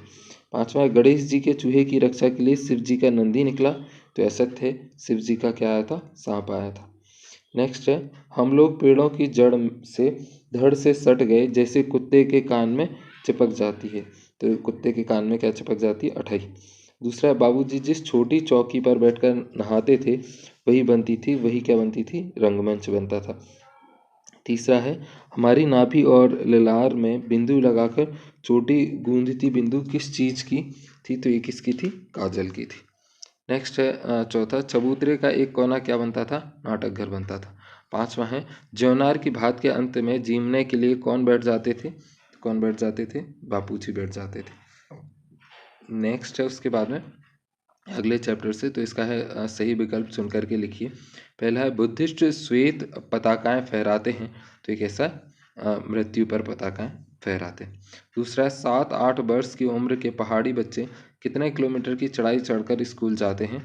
तो इसका आंसर क्या है? 3-3.5 किलोमीटर की चढ़ाई चढ़कर स्कूल जाते हैं। तीसरा है पहाड़ी युवतियाँ क्या पहनकर चाय बागानों में चाय की पत्तियाँ तोड़ती हैं? तो क्या पहनकर तोड़ती हैं? बोको। नेक्स्ट है चौथा, सिक्किम में किसके फुटप्रिंट है? तो सिक्किम में किसके फुटप्रिंट है? नानक के। पांचवा है गुलाबी पत्थरों के बीच इठला इठला कर चांदी की तरह बहने वाली नदी है। तो कौन सी है बहने वाली नदी? तो इसका आंसर हो जाएगा तिस्ता। उसके बाद में नेक्स्ट है सही विकल्प चुनकर रिक्त स्थानों की पूर्ति कीजिए। तो पहला है यूमथांग की पहाड़ियों का एक नया आकर्षण के फूल हैं। तो किसके फूल हैं? प्रियता और रूडोडेडो के। नेक्स्ट है दूसरा, पहाड़ी कुत्ते भौंकने नहीं हैं, ये सिर्फ रात में ही भौंकते हैं। तो इसका आंसर क्या आ जाएगा? पूर्णिमा की रात में भौंकते हैं। तीसरा है नवयुवक की घरवाली अपने छोटे से लकड़ी के घर के बाहर हमें उत्सुकतापूर्वक देख रही थी, तभी गाय ने आकर बाहर थैले में रखा गुड़ुप कर लिया। तो ये क्या कर लिया, महुआ गुणप कर लिया।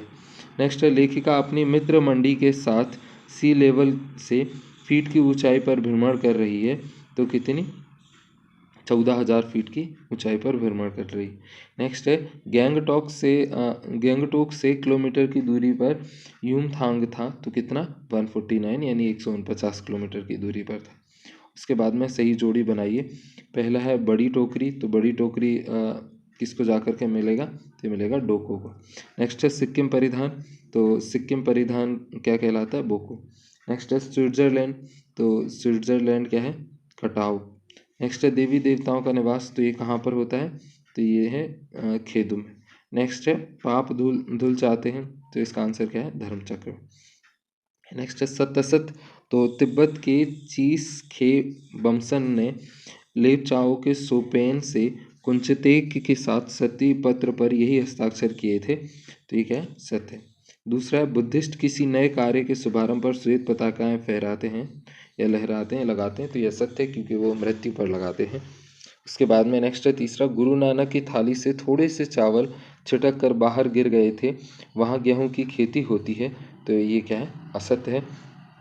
नेक्स्ट है गगनचुंबी पहाड़ों के तल में सांस लेती एक नन्ही सी शांत बस्ती यूथांग है, तो ये भी कैसा, असत्य है। लास्ट है मस्ती और मादकता का ऐसा संस्करण हुआ कि एक एक कर हम सभी सैलानी गोल गोल घेरा बनाकर नाचने लगे, तो ये कैसा, सत्य है। उसके बाद में नेक्स्ट है एक शब्द और एक वाक्य में उत्तर दीजिए।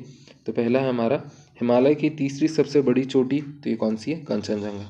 दूसरा वह स्थान जहाँ गाइड फिल्म की शूटिंग हुई है, तो इसका आंसर क्या है, कवि लॉन्ग स्टॉक। नेक्स्ट है हिमालय की शिखरों के शिखर से गिरता फैन उगलता झरना, तो ये कौन सा है, सेवन सिस्टर्स वाटरफॉल। नेक्स्ट है सिक्किम में दूध देने वाले काला जानवर कौन सा है, तो कौन सा है, याक। नेक्स्ट है वह जिससे सिक्किम को टूरिस्ट स्पॉट बनाने का विचार लाया, तो ये कौन है, आर्मी ऑफिसर कप्तान शेखर दत्ता। उसके बाद में नेक्स्ट है अगला चैप्टर, तो इसमें है सही विकल्प चुन करके लिखिए। और पहला हमारा लिखने के बाद ही लेखक उस व्यवस्था को पहचानता है, तो कौन सी व्यवस्था को, अभ्यंतर व्यवस्था को पहचानता है। उसके बाद में नेक्स्ट है लेखक की नियमित शिक्षा उसी विषय में हुई, तो किस विषय में हुई, विज्ञान। तीसरा लेखक को रेडियो धर्म का जो ज्ञान था वह है, तो वह क्या है, सैद्धांतिक है।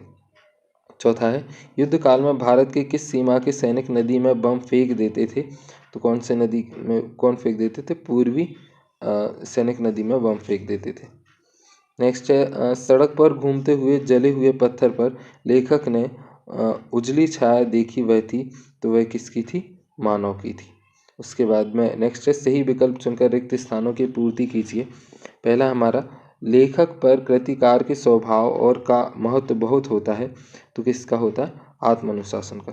दूसरा विज्ञान में इस दुरुपयोग के प्रति का विद्रोह स्वाभाविक था, तो किसका था, बुद्धि का विद्रोह स्वाभाविक था। नेक्स्ट हमारा काव्यखंड है, तो इसको हम लोग देख लेते हैं कि जो अन्य महत्वपूर्ण क्वेश्चन है हमारे ये काव्यखंड में से लिए गए हैं।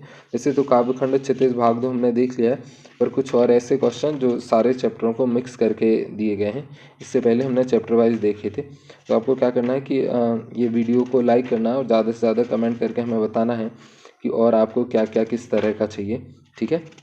जितना ज़्यादा आप कमेंट करोगे उतनी ज़्यादा और उतनी अच्छी वीडियो हम आपको देते जाएंगे।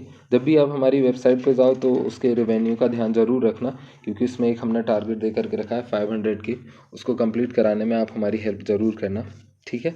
चलो हम आगे काव्यखंड के ये क्वेश्चन और देख लेते हैं जो अलग से आए हुए हैं। तो पहला क्वेश्चन हमारा क्या है, सूरदास किसके शिष्य थे, तो सूरदास जी किसके शिष्य थे, महाप्रभु वल्लभाचार्य के। दूसरा बात्सल एवं श्रृंगार के श्रेष्ठ कवि माने जाते हैं, तो ये कौन माने जाते हैं, सूरदास जी। तीसरा सूरसागर सूरसावली एवं साहित्य लहरी के रचनाकार का नाम है, तो इनके रचनाकार का क्या नाम है, सूरदास। उसके बाद में नेक्स्ट है हरि है नीति पढ़ाए, तो इसका आंसर क्या हो जाएगा, तो हरि किसकी नीति पढ़ाए, राजनीति की। पांचवा है हारिल का शाब्दिक अर्थ है, तो जो हारिल है उसका शाब्दिक अर्थ क्या है, हारिल एक पक्षी है जो अपने पैरों में सदैव क्या लेकर के चलता है, लकड़ी लेकर के चलता है, उसे कभी छोड़ता नहीं है।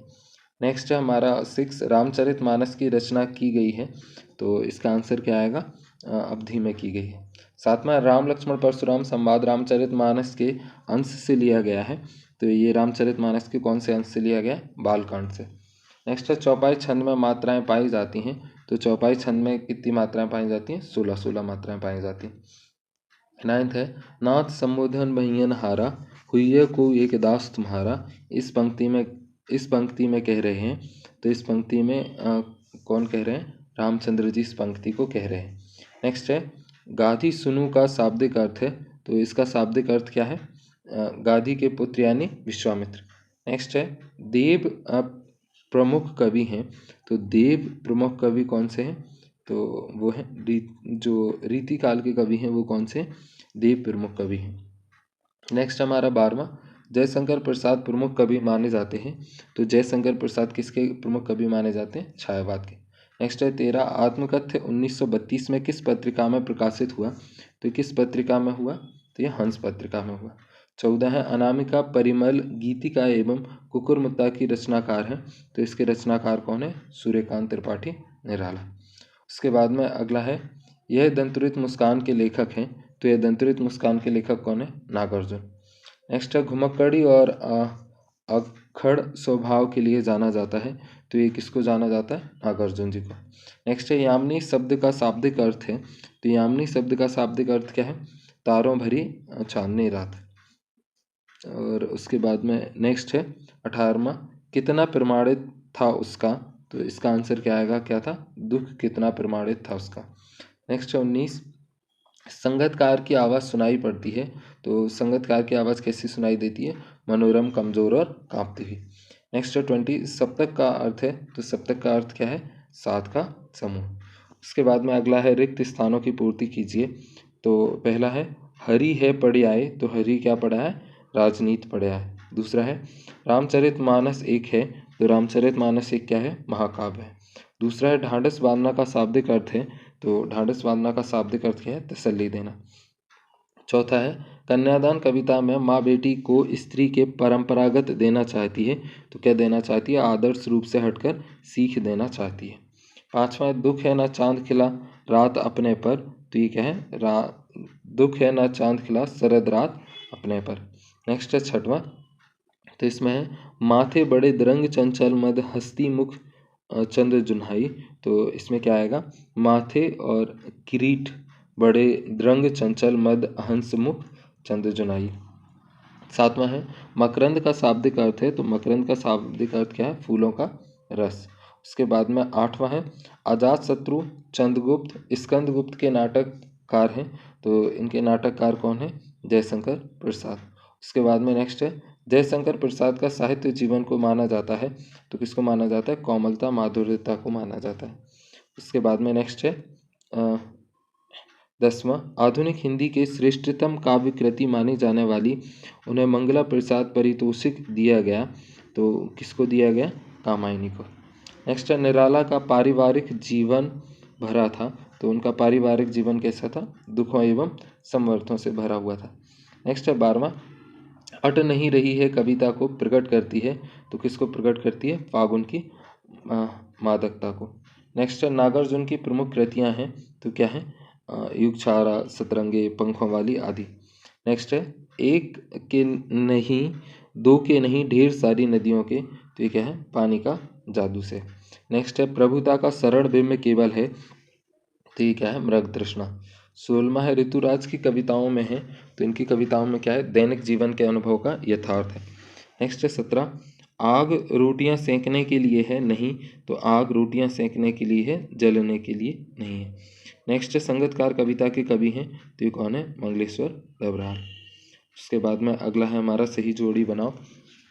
तो सही जोड़ी में हमारा पहला क्या है? सूर्यकांत त्रिपाठी निराला। तो सूर्यकांत त्रिपाठी निराला किसको मैच करेगा? ये करेंगे उत्साह को।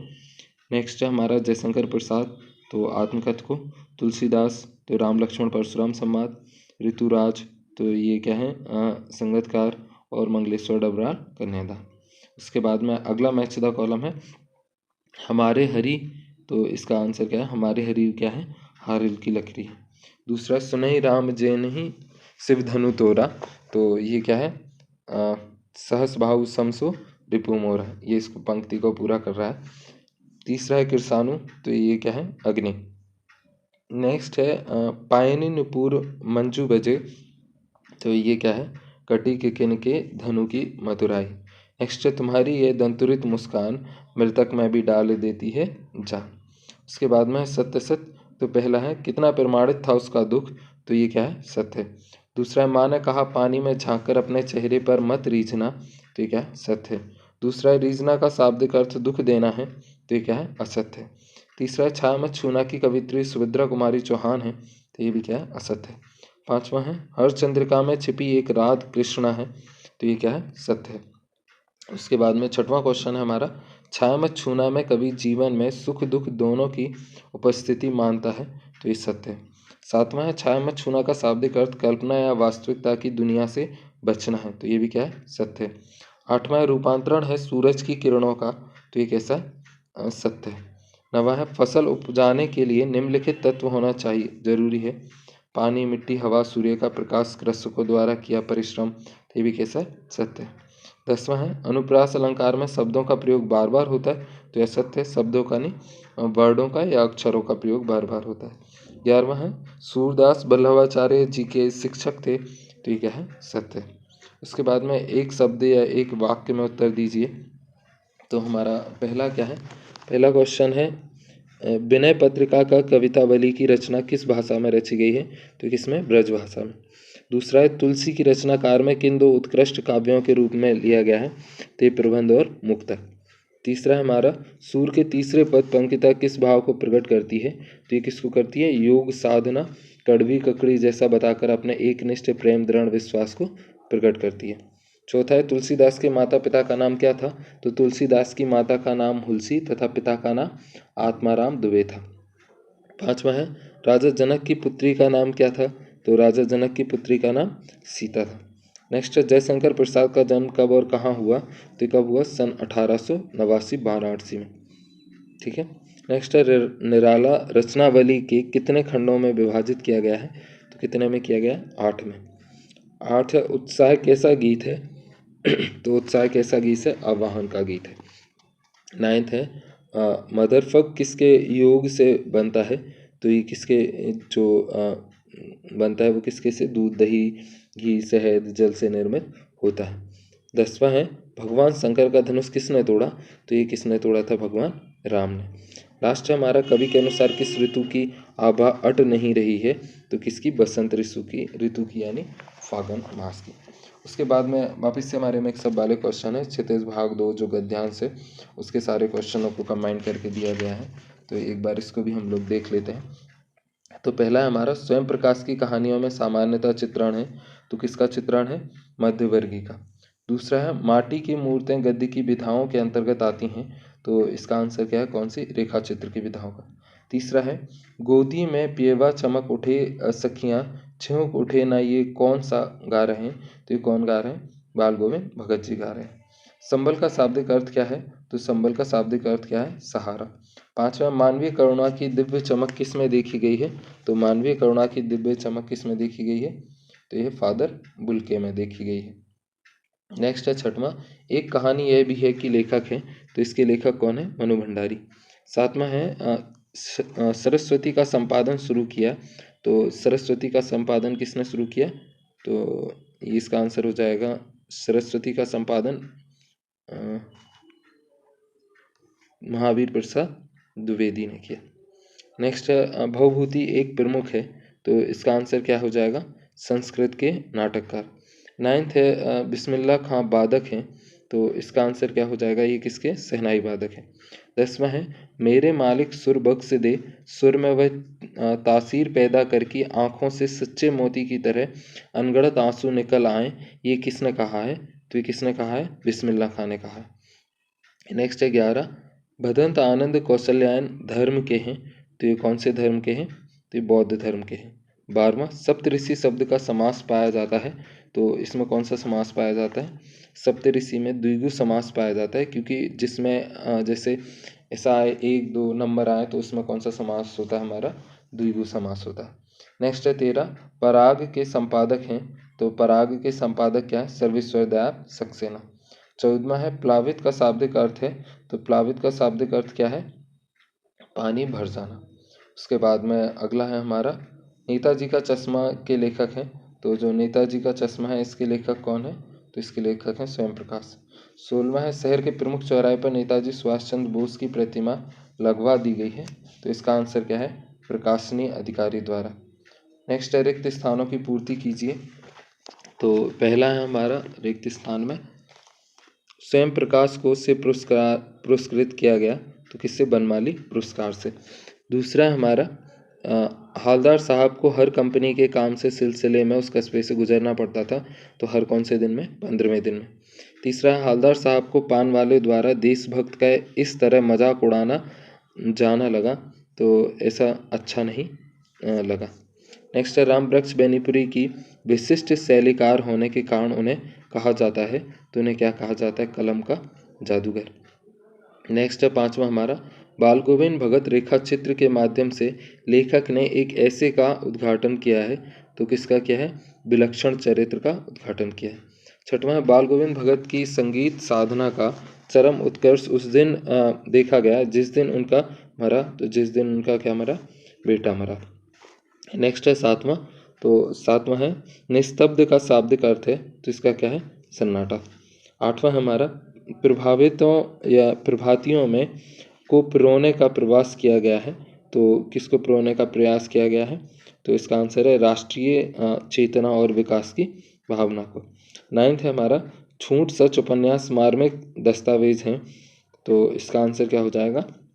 भारत की विभाजन की त्रासदी।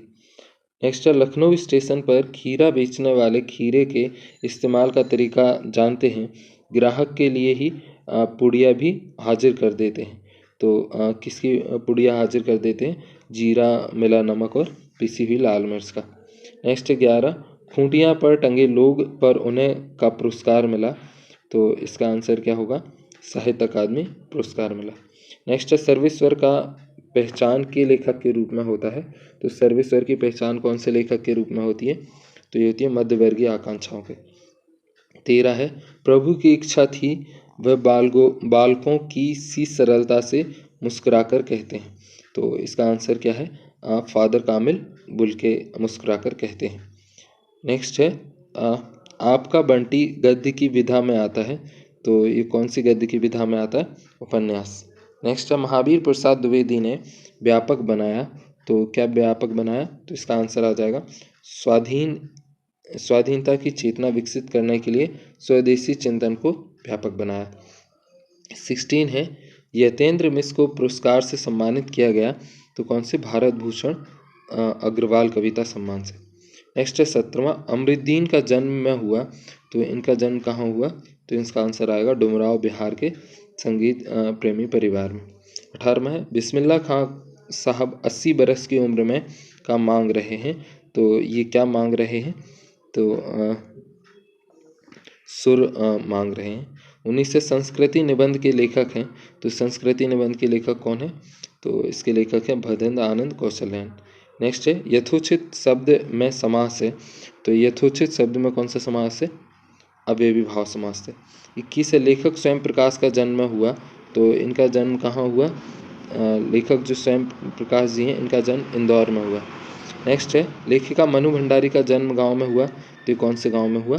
भानपुरा गांव में हुआ।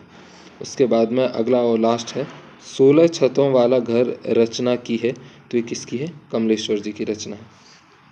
नेक्स्ट है सही जोड़ी बनाओ, तो एक प्लेट सैलाब के रचनाकार हैं, तो इसके रचनाकार कौन है? मनु भंडारी। दूसरा सुक्रिया किबला शौक फरमाए, तो ये कौन है? लेखक। नेक्स्ट है मानवीय करुणा की दिव्य चमक, तो ये कौन है? सर्वेश्वर दयाल सक्सेना। नेक्स्ट है दादा कॉमरेड, तो ये किसको है? यशपाल जी। नेक्स्ट है बाल गोविंद भगत, तो ये किसने कहा? संगीत साधना। उसके बाद में नेक्स्ट है हमारा मैच द कॉलम कहानी के तत्व होते हैं, तो इसका आंसर क्या आएगा? कहानी के कितने तत्व होते हैं? 6। अगला हमारा शोभा श्री का शाब्दिक अर्थ है, तो इसका शाब्दिक अर्थ क्या है? सौंदर्य से भरपूर। नेक्स्ट है लखनवी अंदाज, तो ये क्या है? एक व्यंग है। कबीर पर श्रद्धा, तो कबीर पर श्रद्धा ये हमारा क्या है? बाल गोविंद भगत। नेक्स्ट है सीमा पर तैनात फौजी, तो ये क्या है, देश प्रेम का परिचय नहीं देता है। इसके अलावा और भी लोग बाग देश प्रेम का परिचय देते हैं, ऐसा कवि का कहना है। नेक्स्ट है सत्य सत्य, तो पहला है हमारा नेताजी का चश्मा कहानी कैप्टन चश्मा वाले के माध्यम से देश के करोड़ों नागरिकों का योगदान रेखांकित करते हैं, तो ये क्या है, सत्य है। दूसरा है बाल गोविंद भगत रेखा चित्र में सामाजिक रूढ़ियों पर प्रहार किया गया है, तो ये भी क्या है, सत्य है। तीसरा है बाल गोविंद भगत के संगीत साधना का चरम उत्कर्ष उस दिन देखा गया जब उनकी पत्नी का निधन हो गया, तो असत्य है, जब उनके पुत्र का निधन हो गया। चौथा है सर्वेश्वर दयाल सक्सेना पराग के संपादक रहे हैं, तो ये क्या है, सत्य है।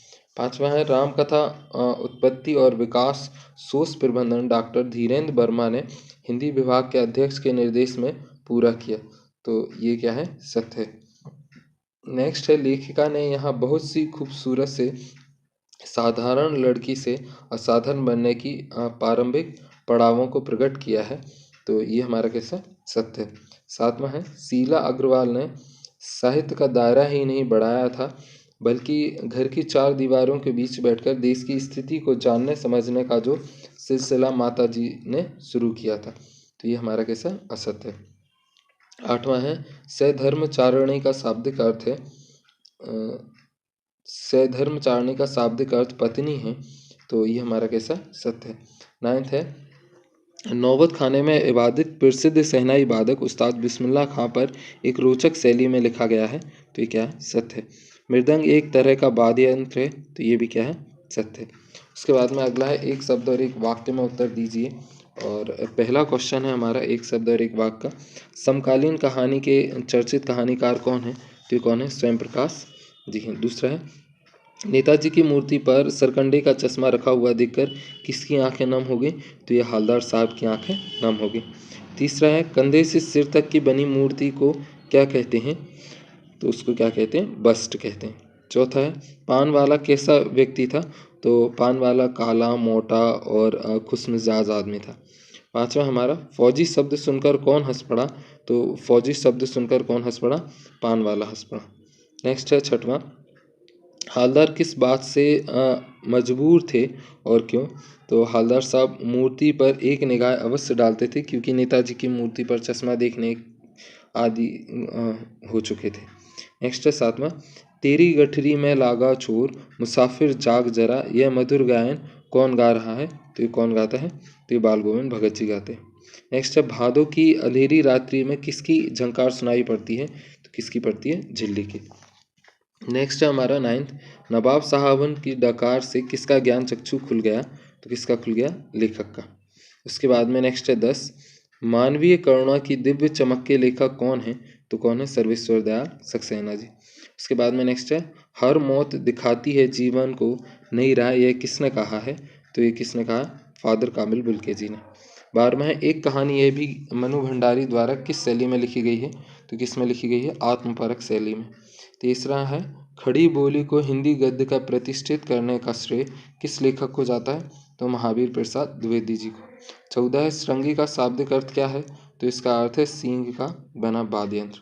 उसके बाद में तीसरा है हमारा कृतिका का, जो हमारी पूरक पुस्तिका है उसके सारे ऑब्जेक्टिव हम लोग देख लेते हैं। तो पहला है हमारा सही विकल्प चुन करके लिखिए, तो माता का आंचल पाठ किस रस से परिपूर्ण है, तो माता का आंचल जो पाठ है वो किस रस से है, वात्सल्य रस से परिपूर्ण है। दूसरा इससे पूजन सहाय जी हिंदी सेवी और हिंदी के सजग प्रभारी होने के कारण किस उपमा से नवाबे गए हैं, तो किससे नवाबे गए हैं, साहित्य संत से। दूसरा है चंदुआ का शाब्दिक अर्थ है, तो चंदुआ का शाब्दिक अर्थ क्या है, छोटा सामियाना। नेक्स्ट है पिता वात्सल्य में पुत्र को कहकर पुकारते हैं, तो इसका आंसर क्या आ जाएगा, भोलानाथ को। 5वां है लेखक का वास्तविक नाम क्या है, तो जो लेखक है उनका वास्तविक नाम क्या है, तारकेश्वर नाथ है। जो भोलानाथ है उसका वास्तविक नाम क्या है, तारकेश्वर नाथ। नेक्स्ट है जॉर्ज पंचम की नाक शैली में लिखा गया है, तो जॉर्ज पंचम की नाक व्यंग्यात्मक शैली में लिखा गया है। नेक्स्ट है राजा निर्बंसिया खोई हुई दिशाएं 16 छतों वाला घर क्या है, तो ये क्या है, तो ये कहानी संग्रह है। 8वां है जॉर्ज पंचम की नाक में क्या दर्शाता है, तो जॉर्ज पंचम की नाक में क्या दर्शाया गया है, सरकारी तंत्र की दासत्व मानसिकता को दर्शाया गया है। 9th है नाक किस बात का प्रतीक है, तो जो नाक है वो मान सम्मान और प्रतिष्ठा का प्रतीक है। 10वां है महारानी की सूट की कीमत भारतीय मुद्रा में आंकी गई है। तो महारानी की सूट की कीमत भारतीय मुद्रा में कितनी आंकी गई है? 5,000 रुपये। 11 है कमलेश्वर को 1995 में नवाजा गया था। तो 1995 में किससे? पद्म विभूषण से नवाजा गया था। नेक्स्ट हमारा 12वां क्वेश्चन, सिर लटकाना का शाब्दिक अर्थ है। तो सिर लटकाना का शाब्दिक अर्थ क्या है? उदास और हताश होना। 13वां क्वेश्चन हमारा, साना साना हाथ जोड़ी गद्य की विधा के अंतर्गत आता है। तो ये कौन सी गद्य की विधा के अंतर्गत आता है? यात्रा वृत्तांत। 14 है लेखिका मधु काकरिया ने किस प्रदेश की प्रकृति छटा का वर्णन किया है? तो किस प्रदेश की छटा का वर्णन किया है? सिक्किम। 15 है गंतोक को कहा गया है। तो गंतोक को क्या कहा गया है? तो मेहनत कश बदशाहों का शहर कहा गया है। नेक्स्ट है 16, श्वेत पताकाएं हैं। तो श्वेत पताकाएं क्या है? तो ये हमारा शांति और अहिंसा का प्रतीक है। 17 है पहाड़ी सुविधाएं क्या पहनकर चाय बागानों में चाय की पत्तियां तोड़ती हैं? तो इसका आंसर क्या हो जाएगा? बोकू। नेक्स्ट है 18, यही ठैया झुलनी हैरानी हो रामा किसकी प्रेम कहानी का चित्रण है? तो ये किसकी कहानी का प्रेम चित्रण है? तो ये है कजली गायिका दुलारी बाई और 16 वर्षीय ठुन्नू की प्रेम कहानी का। नेक्स्ट है 19, अज्ञेय का पूरा नाम क्या है? तो अज्ञेय का पूरा नाम क्या है? सच्चिदानंद हीरानंद वात्सल्यायन। नेक्स्ट है 20, मैं क्यों लिखता हूँ शीर्षक के लेखक ने साहित्य लेखन के लिए क्या होना आवश्यक बताया है? तो क्या होना आवश्यक बताया? आंतरिक एवं बाह्य प्रेरणा। 21 है भोलानाथ का असली नाम क्या था? तो भोलानाथ का असली नाम क्या था? तारकेश्वर नाथ। उसके बाद में रिक्त स्थानों की पूर्ति कीजिए। तो पहला है माता का आंचल पाठ में शैशव काल के को रेखांकित किया गया है। तो किसको? शैशवी क्रियाकलापों को। दूसरा है पिताजी पूजा पाठ के बाद अपनी में राम नाम लिखते थे। तो किसमें? राम नाम बही में राम नाम लिखते थे। तीसरा है बैजू ने चिढ़ाया और कहा बुढ़िया बेईमान मांगे करेले का चोखा।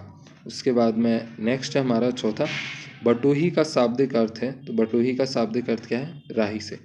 5वां है फणीश्वर नाथ रेणु की रचना। तो ये क्या है? मैला आंचल। 6वां है रानी एलिजाबेथ निवासी थी। तो कहाँ की थी? इंग्लैंड की। 7वां है जॉर्ज पंचम की नाक गद्य की विधा में आता है। तो कौन सी में आता है? कहानी में आता है। नेक्स्ट है 8वां, जॉर्ज पंचम की नाक पाठ मूल्यों पर आधारित है। तो किस पे? नकारात्मक मूल्यों पर आधारित है। 9th है लेखिका को गंगटोक शहर देखकर ऐसा लगा की गई कि आसमान की सुंदरता नीचे बिखर गई। 10वां है यही ठैया झुलनी है रानी हो रामा के लेखक हैं। तो इसके कौन है? शिव प्रसाद मिश्र यानी रुद्र। नेक्स्ट हमारा सही जोड़ी बनाओ। तो पहला है हमारा इसका हिरोशिमा। तो जो हमारा हिरोशिमा है वो एक जगह है। तो वो कहाँ है? जापान में। दूसरा हमारा सैनिक। तो ये हमारा जाकर के मिलेगा सैनिक कहाँ पे? मछलियाँ। तीसरा हमारा 72 व्यवस्था। तो ये हमारा क्या है? संपादक और प्रकाशन है। चौथा हमारा लेखक। तो ये क्या है? विज्ञान। और 5वां हमारा ब्रह्मपुत्र। तो ये मिलेगा हमारा भारत में ही। उसके बाद में नेक्स्ट है हमारा सेकंड मैच द कॉलम। तो पहला है माता का आंचल। तो ये किसने लिखा है? शिवपूजन सहाय। दूसरा है जॉर्ज पंचम की नाक। तो ये कमलेश्वर जी ने। साना साना हाथ जोड़ी। तो ये हमारा किसने लिखा हुआ है? तो ये मधु कांकरिया ने। और चौथा है यही ठैया झुलनी है रानी हो रामा। तो ये किसका? शिव पूजन नहीं सॉरी शिव प्रसाद मिश्र जी का। और 5वां मैं क्यों लिखता हूँ। तो किसने लिखा? अज्ञेय ने। इसके बाद में नेक्स्ट है सत्य सत्य लिखिए। तो पहला है हमारा हिरोशिमा पर कविता लेखक ने जापान में रेलगाड़ी में बैठे बैठे लिखी। तो ये हमारा क्या है? असत्य है। उन्होंने रेलगाड़ी में बैठे बैठे नहीं लिखी थी। उसके बाद में नेक्स्ट है हमारा सेकंड वाला। तो सेकंड है कृतिका बाहर के दबाव के प्रति समर्पित नहीं हो जाता है, उसे केवल एक सहायक यंत्र की तरह काम आता है। तो ये हमारा कैसा? सत्य है। तीसरा है लेखक बाह्य व्यवस्था से मुक्त पाने के लिए तटस्थ होकर उसे देखने और पहचान लेने के लिए लिखता है। तो ये कैसा है? असत्य है। चौथा हमारा तिब्बत के चीस खे बमसन ने लेपचाओं के सोपे से कुंजातक के साथ संधि पत्र यही हस्ताक्षर किए थे। तो ये क्या है? सत्य है। 5वां है गैंगटॉक से 149 किलोमीटर की दूरी पर युमथांग था। तो ये कैसा हमारा? सत्य है। 6वां है साना साना हाथ जोड़ी की लेखिका मधु काकरिया है। तो ये भी कैसा? सत्य है। 7वां है साना साना हाथ जोड़ी यात्रांत वृत्तांत में लेखिका ने कश्मीर की पहाड़ियों की प्राकृतिक छटा का वर्णन किया, तो यह सत्य है। उसके बाद में 8वां है, नई दिल्ली में सब था सिर्फ नाक नहीं थी, तो ये हमारा क्या है, सत्य है। नेक्स्ट है, भोलानाथ का वास्तविक नाम विश्वासनाथ था, तो ये क्या है, असत्य है। नेक्स्ट है, बाबूजी के 4 पैसे से गोरखपुरी खरीद लेते थे, तो ये हमारा क्या है, सत्य है। नेक्स्ट है, बैजू की मुलाकात मूसन तिवारी बुजुर्ग आदमी से हुई, तो ये हमारा क्या है, सत्य है।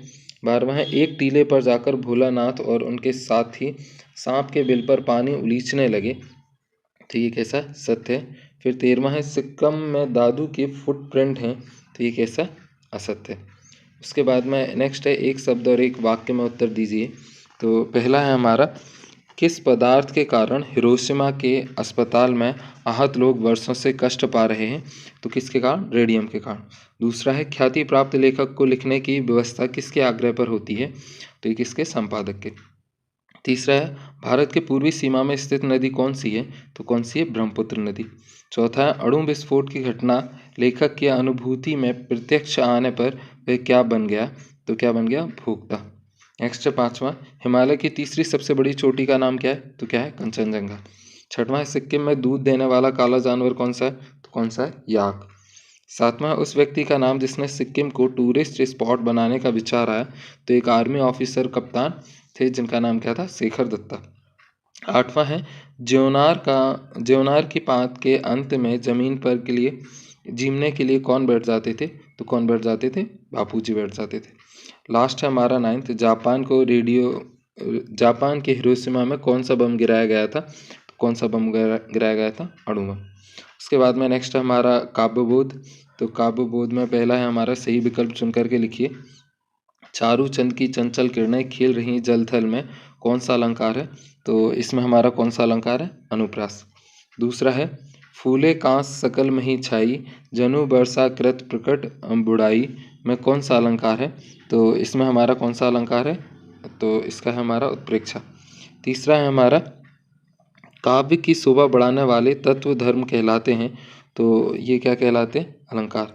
नेक्स्ट है, काव्य के कितने भेद माने गए हैं, तो काव्य के कितने भेद होते हैं, 2। नेक्स्ट है, प्रबंध काव्य के कितने प्रकार होते हैं, तो प्रबंध काव्य के कितने प्रकार होते हैं, 2। उसके बाद में नेक्स्ट है, रसात्मक वाक्यम काव्यम परिभाषा किसकी है, तो ये किसकी परिभाषा है, आचार्य विश्वनाथ जी की। 7वां, जिस काव्य को पढ़कर या सुनकर आनंद की अनुभूति हो वह कहलाता है, तो वह क्या कहलाता है, श्रव्य काव्य। नेक्स्ट है, 3 बेर खाती थी वो 3 बेर खाती है में कौन सा अलंकार है, तो इसमें हमारा कौन सा है, यमक अलंकार है। नेक्स्ट है, जहाँ एक ही शब्द के 2 या 2 से अधिक अर्थ होते हैं वहाँ अलंकार होता है, तो वहाँ पे कौन सा अलंकार होता है, श्लेष होता है। नेक्स्ट है, पीपर पात सरिस मंडोला में अलंकार है, तो इसमें हमारा कौन सा है, उपमा है। 11वां है, करुण रस का स्थायी भाव है, तो करुण रस का स्थायी भाव क्या है, शोक है। उसके बाद में नेक्स्ट, रिक्त स्थानों की पूर्ति कीजिए। पहला है, जहाँ काव्य सौंदर्य के आधार पर शब्द होते हैं वहाँ होता है, तो वहाँ पे क्या होता है, शब्दालंकार। दूसरा है, तरनी तनुजा तट तमाल तरुवर बहुछाय में कौन सा अलंकार है, तो इसमें हमारा कौन सा, अनुप्रास अलंकार है। तीसरा हमारा, दुहा छंद है, तो दुहा हमारा कौन सा छंद है, मात्रिक छंद है। 14 है हमारा, रामचरितमानस है, तो ये क्या है, महाकाव्य है। और 5वां है हमारा, रंगमंच पर अभिनय आदि देखकर आनंद अनुभूति काव्य होते हैं, तो ये कैसे होते हैं, दृश्य काव्य होते हैं। उसके बाद में अगला है हमारा, मात्रिक छंद में की गणना की जाती है, तो मात्रिक छंद में मात्राओं की गणना की जाती है। 7वां है, दुहा छंद में मात्राओं की होती है, तो इसमें क्या होता है, 24 होती हैं। छंद के भेद होते हैं, छंद के 2 भेद होते हैं। मंगल भवन मंगलहारी में छंद है, तो ये कौन सी है, चौपाई छंद है। नेक्स्ट है, सोठा छंद में चरण होते हैं, तो सोठा छंद में कितने चरण होते हैं, 4 चरण होते हैं। उसके बाद में अगला है हमारा, सही जोड़ी बनाइए, यानी मैच द कॉलम। और पहला है इसका हमारा, काव्य की शोभा बढ़ाने वाले तत्व हैं, तो काव्य की शोभा कौन बढ़ाता है, अलंकार। दूसरा है, श्लेष का अर्थ है, तो श्लेष का अर्थ क्या है हमारा, तो इसका हो जाएगा हमारा चिपका हुआ। नेक्स्ट है, छंद के प्रकार, तो छंद के प्रकार कितने होते हैं, 2। अलंकार, तो अलंकार का हमारा क्या हो जाएगा, तो ये हो जाएगा अलंकार आभूषण को कहते हैं। नेक्स्ट है बार्णिक छंद। तो बार्णिक छंद का क्या हो जाएगा, तो बार्णिक छंद का हो जाएगा वर्णों की गणना करना। नेक्स्ट है छंद से बंधी रचना कहलाती है, तो ये क्या कहलाती है, काव्य कहलाती है। अगला है हमारा मैच द कॉलम। तो पहला है अगला मैच द कॉलम में हमारा फर्स्ट है रसात्मक वाक्यांश काव्यम। तो इसका क्या हो जाएगा, आचार्य विश्वनाथ। दूसरा है महाकाव्य, तो ये हो जाएगा कामायनी। तीसरा है पंचवटी, तो ये हो जाएगा हमारा खंडकाव्य। चौथा है मुक्तव्य काव्य, तो ये हो जाएगा मुक्तव्य का हमारा पूर्वापर संबंध से मुक्त। नेक्स्ट है पांचवा दोहा, तो ये हमारा कैसा है, मातृक छंद। उसके बाद में अगला है सत्य सत्य लिखिए। तो इसमें हमारा पहला है जहाँ उपमेय और उपमान की तुलना की जाती है वहाँ उपमा अलंकार होता है, तो ये कैसा, सत्य है। सेकंड है खंड काव्य में जीवन का संग्रह विग्रह चित्रण होता है, तो ये कैसा, असत्य है। तीसरा है कविता का आंतरिक रूप लय है, तो ये कैसा, असत्य है। चौथा है जिस महापुरुष के संपूर्ण जीवन पर आधारित रचना महाकाव्य कहलाती है, तो ये क्या है, सत्य है। पांचवा है हमारा मुक्तक काव्य का प्रत्येक छंद स्वतंत्र होता है, तो ये कैसा, सत्य है। छठवां है हमारा प्रबंध काव्य में पूर्वापर संबंध नहीं होता है, तो ये कैसा, असत्य है। सातवां हमारा काव्य की शोभा बढ़ाने वाले तत्वों को अलंकार कहते हैं, तो ये कैसा, सत्य है। आठवां हमारा अलंकार का सामान्य अर्थ है गहना, तो ये हमारा क्या है, सत्य है। नाइन्थ है हमारा काव्य में जहाँ उपमेय में उपमान का आरोप होता है वहाँ रूपक अलंकार होता है, तो ये भी क्या है, सत्य है। 10वां है मानो झूम रहे हैं तरु भी मंद पवन के झोंके से, वह उत्प्रेक्षा अलंकार है, तो ये भी हमारा कैसा, सत्य है। 11वां है खंड काव्य मुक्तक काव्य का एक भेद है, तो ये कैसा, असत्य है। 12वां हमारा छंद के 3 प्रकार होते हैं, तो ये कैसा, असत्य है। 13 है दोहा चौपाई मात्रिक छंद है, तो ये हमारा कैसा, सत्य है। 14 हमारा वार्णिक छंद में मात्राओं की गणना की जाती है, तो ये कैसा, असत्य है। 15 हमारा कविता के शाब्दिक अनुसार को छंद कहते हैं, तो ये सत्य है। 16 मूरख मधुरम मनोहर देखी पंक्ति में यमक है, तो यह सत्य है। नेक्स्ट हमारा बोर्ड प्रश्न पत्र 2022, तो इसको भी हम लोग देख लेते हैं जो 2022 में क्वेश्चन आए थे। तो पहला है सूर सागर के रचनाकार हैं, तो जो सूर सागर है इसके रचनाकार कौन है, तो वो है सूरदास। नेक्स्ट है प्रवंचना का शाब्दिक अर्थ है, तो प्रवंचना का शाब्दिक अर्थ क्या हो जाएगा, धोखा। नेक्स्ट है करुण रस का स्थायी भाव है, तो करुण रस का स्थायी भाव क्या है, शोक। चौथा है हमारा शहर के मुख्य चौराहे पर नेताजी सुभाष चंद्र बोस की प्रतिमा लगवा दी गई, तो ये क्या हो जाएगा, प्रशासनिक अधिकारियों द्वारा। पांचवा है दशानन में समास है, तो दशानन में हमारा कौन सा समास है, इसमें बहुब्रीहि समास है। नेक्स्ट हमारा भोलानाथ का असल नाम क्या था, तो भोलानाथ का असल नाम क्या है, तारकेश्वर नाथ है। नेक्स्ट है उचित शब्द में जोड़ी बनाइए। तो पहला है हमारा संस्कृति, तो संस्कृति क्या है, भदंत आनंद कौशल्यायन। दूसरा है हमारा कन्यादान, तो कन्यादान क्या हो जाएगा, ऋतुराज। तीसरा है हमारा मैं लिखता हूँ, तो ये हमारा क्या हो जाएगा, अज्ञेय। चौथा हमारा अधिक बोलने वाला, तो ये कौन हो जाएगा, वाचाल। पांचवा है प्रत्येक चरण में 16 मात्राएं, तो ये किस में होती हैं, चौपाई में।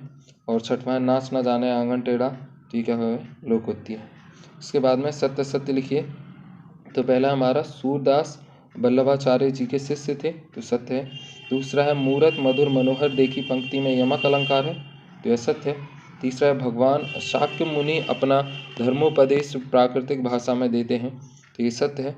चौथा है हमारा न्याय के अनुसार आचरण करना न्यायशीलता है, तो ये भी सत्य है। पांचवा है मृदंग एक तरह का वाद्य यंत्र है, तो ये भी सत्य है। छठवां है एलिजाबेथ द्वितीय जापान की रानी थी, तो ये क्या है, असत्य है। उसके बाद में नेक्स्ट हमारा रिक्त स्थानों की पूर्ति कीजिए। तो पहला है दुख है ना चांद खिला रात आने पर, तो ये हमारा इसका क्या हो जाएगा, शरद रात आने पर। नेक्स्ट है लेखक स्वयं प्रकाश जी का जन्म हुआ, तो स्वयं प्रकाश जी का जन्म कहाँ हुआ, इंदौर में हुआ। उसके बाद में थर्ड है हमारा फादर कामिल बुल्के की जन्मभूमि थी, तो कहाँ थी, बेल्जियम।